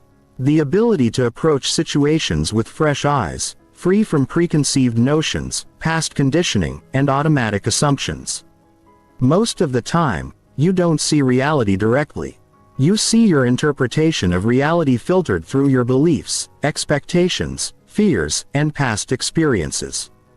Beginner's mind allows you to see what's actually happening rather than what you think should be happening based on your mental programming. One of the biggest obstacles to mental clarity is what psychologists call cognitive overload. Your conscious mind can only process a limited amount of information at any given time. When you try to think about too many things simultaneously, your cognitive system becomes overwhelmed and your thinking becomes muddled and ineffective. Mental clarity requires learning to focus on one thing at a time with complete attention. The practice of mental decluttering is essential for developing clarity. Just as physical clutter makes it difficult to find what you need in your environment, mental clutter makes it difficult to access your best thinking and decision-making capabilities. Mental decluttering involves regularly clearing your mind of unnecessary thoughts, worries, and information that don't serve your current priorities and goals. Emotional clarity is a crucial component of overall mental clarity. Strong emotions can cloud judgment and make it difficult to think rationally. This doesn't mean suppressing emotions, but rather learning to feel your emotions fully while maintaining your ability to think clearly. When you're angry, you can acknowledge the anger without letting it control your decisions. When you're afraid, you can feel the fear without letting it paralyze you into inaction. The technique of perspective taking dramatically enhances mental clarity by allowing you to see situations from multiple viewpoints. When you're stuck in one perspective, you can only see a limited range of options and solutions. But when you consciously shift perspectives, you often discover possibilities that weren't visible from your original vantage point. You might consider how the situation looks from another person's perspective, how you'll view it a year from now, or how someone you admire would approach it. Questions are one of the most powerful tools for developing mental clarity. The quality of your life is determined by the quality of the questions you ask yourself. Poor questions generate poor answers and keep you stuck in confusion and limitation. Powerful questions cut through mental fog and direct your attention toward useful information and productive solutions. Instead of asking, "Why does this always happen to me?" you might ask, "What can I learn from this situation?" Or, "How can I use this experience to become stronger and wiser?" The practice of meditation is perhaps the most reliable method for developing sustained mental clarity. Meditation teaches you to observe your thoughts without being caught up in them. To notice when your mind becomes agitated or confused and to return to a state of centered awareness. Regular meditation practice literally changes your brain structure, strengthening areas associated with attention, emotional regulation, and cognitive flexibility while reducing activity in areas associated with anxiety and mental chatter. Mental clarity requires learning to distinguish between facts and interpretations. Most of the time, what you think are facts are actually your interpretations of what happened, filtered through your beliefs, assumptions, and emotional state. Learning to separate what actually occurred from your story about what occurred is crucial for making decisions based on reality rather than fiction. This skill becomes particularly important during conflicts, setbacks, and challenging situations where emotional reactions can distort perception. The concept of single tasking is essential for mental clarity in our multitasking world. When you try to do multiple things at once, your attention becomes fragmented and your thinking becomes shallow and ineffective. True mental clarity requires the ability to focus completely on one thing at a time, giving it your full attention until it's completed or you consciously choose to move to something else. Physical organization supports mental clarity in ways that most people underestimate. When your physical environment is cluttered and disorganized, your mind tends to mirror that chaos. Creating clean, organized spaces for important work helps your mind operate more clearly and efficiently. This is why many successful people maintain minimalist work environments with only the essential items needed for the task at hand. The practice of regular reflection enhances mental clarity by helping you process experiences, extract lessons, and integrate new understanding. Without reflection, experiences simply accumulate without contributing to wisdom or growth. Setting aside time each day or week to think deeply about your experiences, decisions, and learnings helps you develop increasingly clear understanding of yourself, others, and life in general. Information diet is crucial for maintaining mental clarity in our information-rich world. Just as eating too much junk food clouds your physical energy, consuming too much low-quality information clouds your mental energy. developing the discipline to be highly selective about what information you consume, what news you follow, what social media you engage with, and what entertainment you choose directly impacts your mental clarity and cognitive function. The ability to say no is fundamental to mental clarity. Every yes to one thing is a no to something else. When you say yes to too many commitments, projects and distractions, your mental energy becomes scattered and your thinking becomes unclear. Learning to say no to good opportunities so you can say yes to great opportunities is essential for maintaining the mental clarity needed for high-level performance and decision-making. Mental clarity also requires what researchers call cognitive flexibility, the ability to switch between different thinking modes depending on what the situation requires. Sometimes clarity comes from analytical thinking, breaking problems down into components and examining them systematically. Other times clarity comes from intuitive thinking, stepping back and allowing insights to emerge naturally. Developing both modes and knowing when to use each one maximizes your ability to see clearly in any situation. The ultimate benefit of mental clarity is the confidence that comes from knowing you can trust your own thinking and decision-making. When your mind is clear, you don't second-guess yourself constantly or get paralyzed by uncertainty. You can evaluate situations accurately, consider options thoughtfully, and make decisions confidently, knowing that even if the outcome isn't what you hoped for, you made the best choice possible with the information available at the time. Chapter 14. Sustaining Mental Mastery Through Life's Challenges. Mental mastery isn't a destination you reach and then maintain effortlessly for the rest of your life. It's an ongoing practice that must be maintained and strengthened continuously, especially when life presents its inevitable challenges, setbacks, and unexpected difficulties. The true test of your mental training isn't how well you perform when everything is going smoothly, but how quickly you can return to your center when life knocks you off balance. Life has a way of testing every skill you develop, and mental mastery is no exception. Just when you think you've mastered your thoughts and emotions, you'll face a situation that challenges every technique you've learned. You might lose a job you thought was secure, experience a relationship breakdown, face a health scare, or encounter a financial crisis. These moments don't indicate failure in your mental training. There are opportunities to deepen and strengthen your mental mastery through real-world application. One of the most important principles for sustaining mental mastery is what psychologists call stress inoculation. Just as vaccines expose your immune system to small amounts of pathogens to build resistance against larger threats, deliberately exposing yourself to manageable challenges builds mental resilience for bigger difficulties.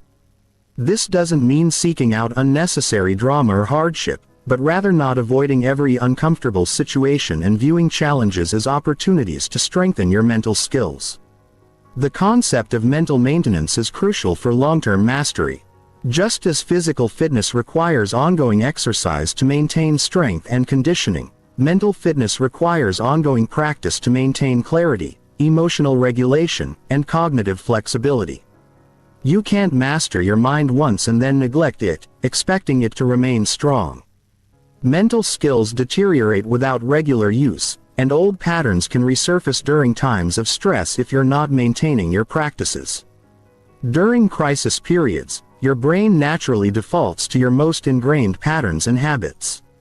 This is why people often revert to old behaviors during stressful times, even after years of personal development work. Understanding this tendency allows you to prepare for it by reinforcing your mental practices before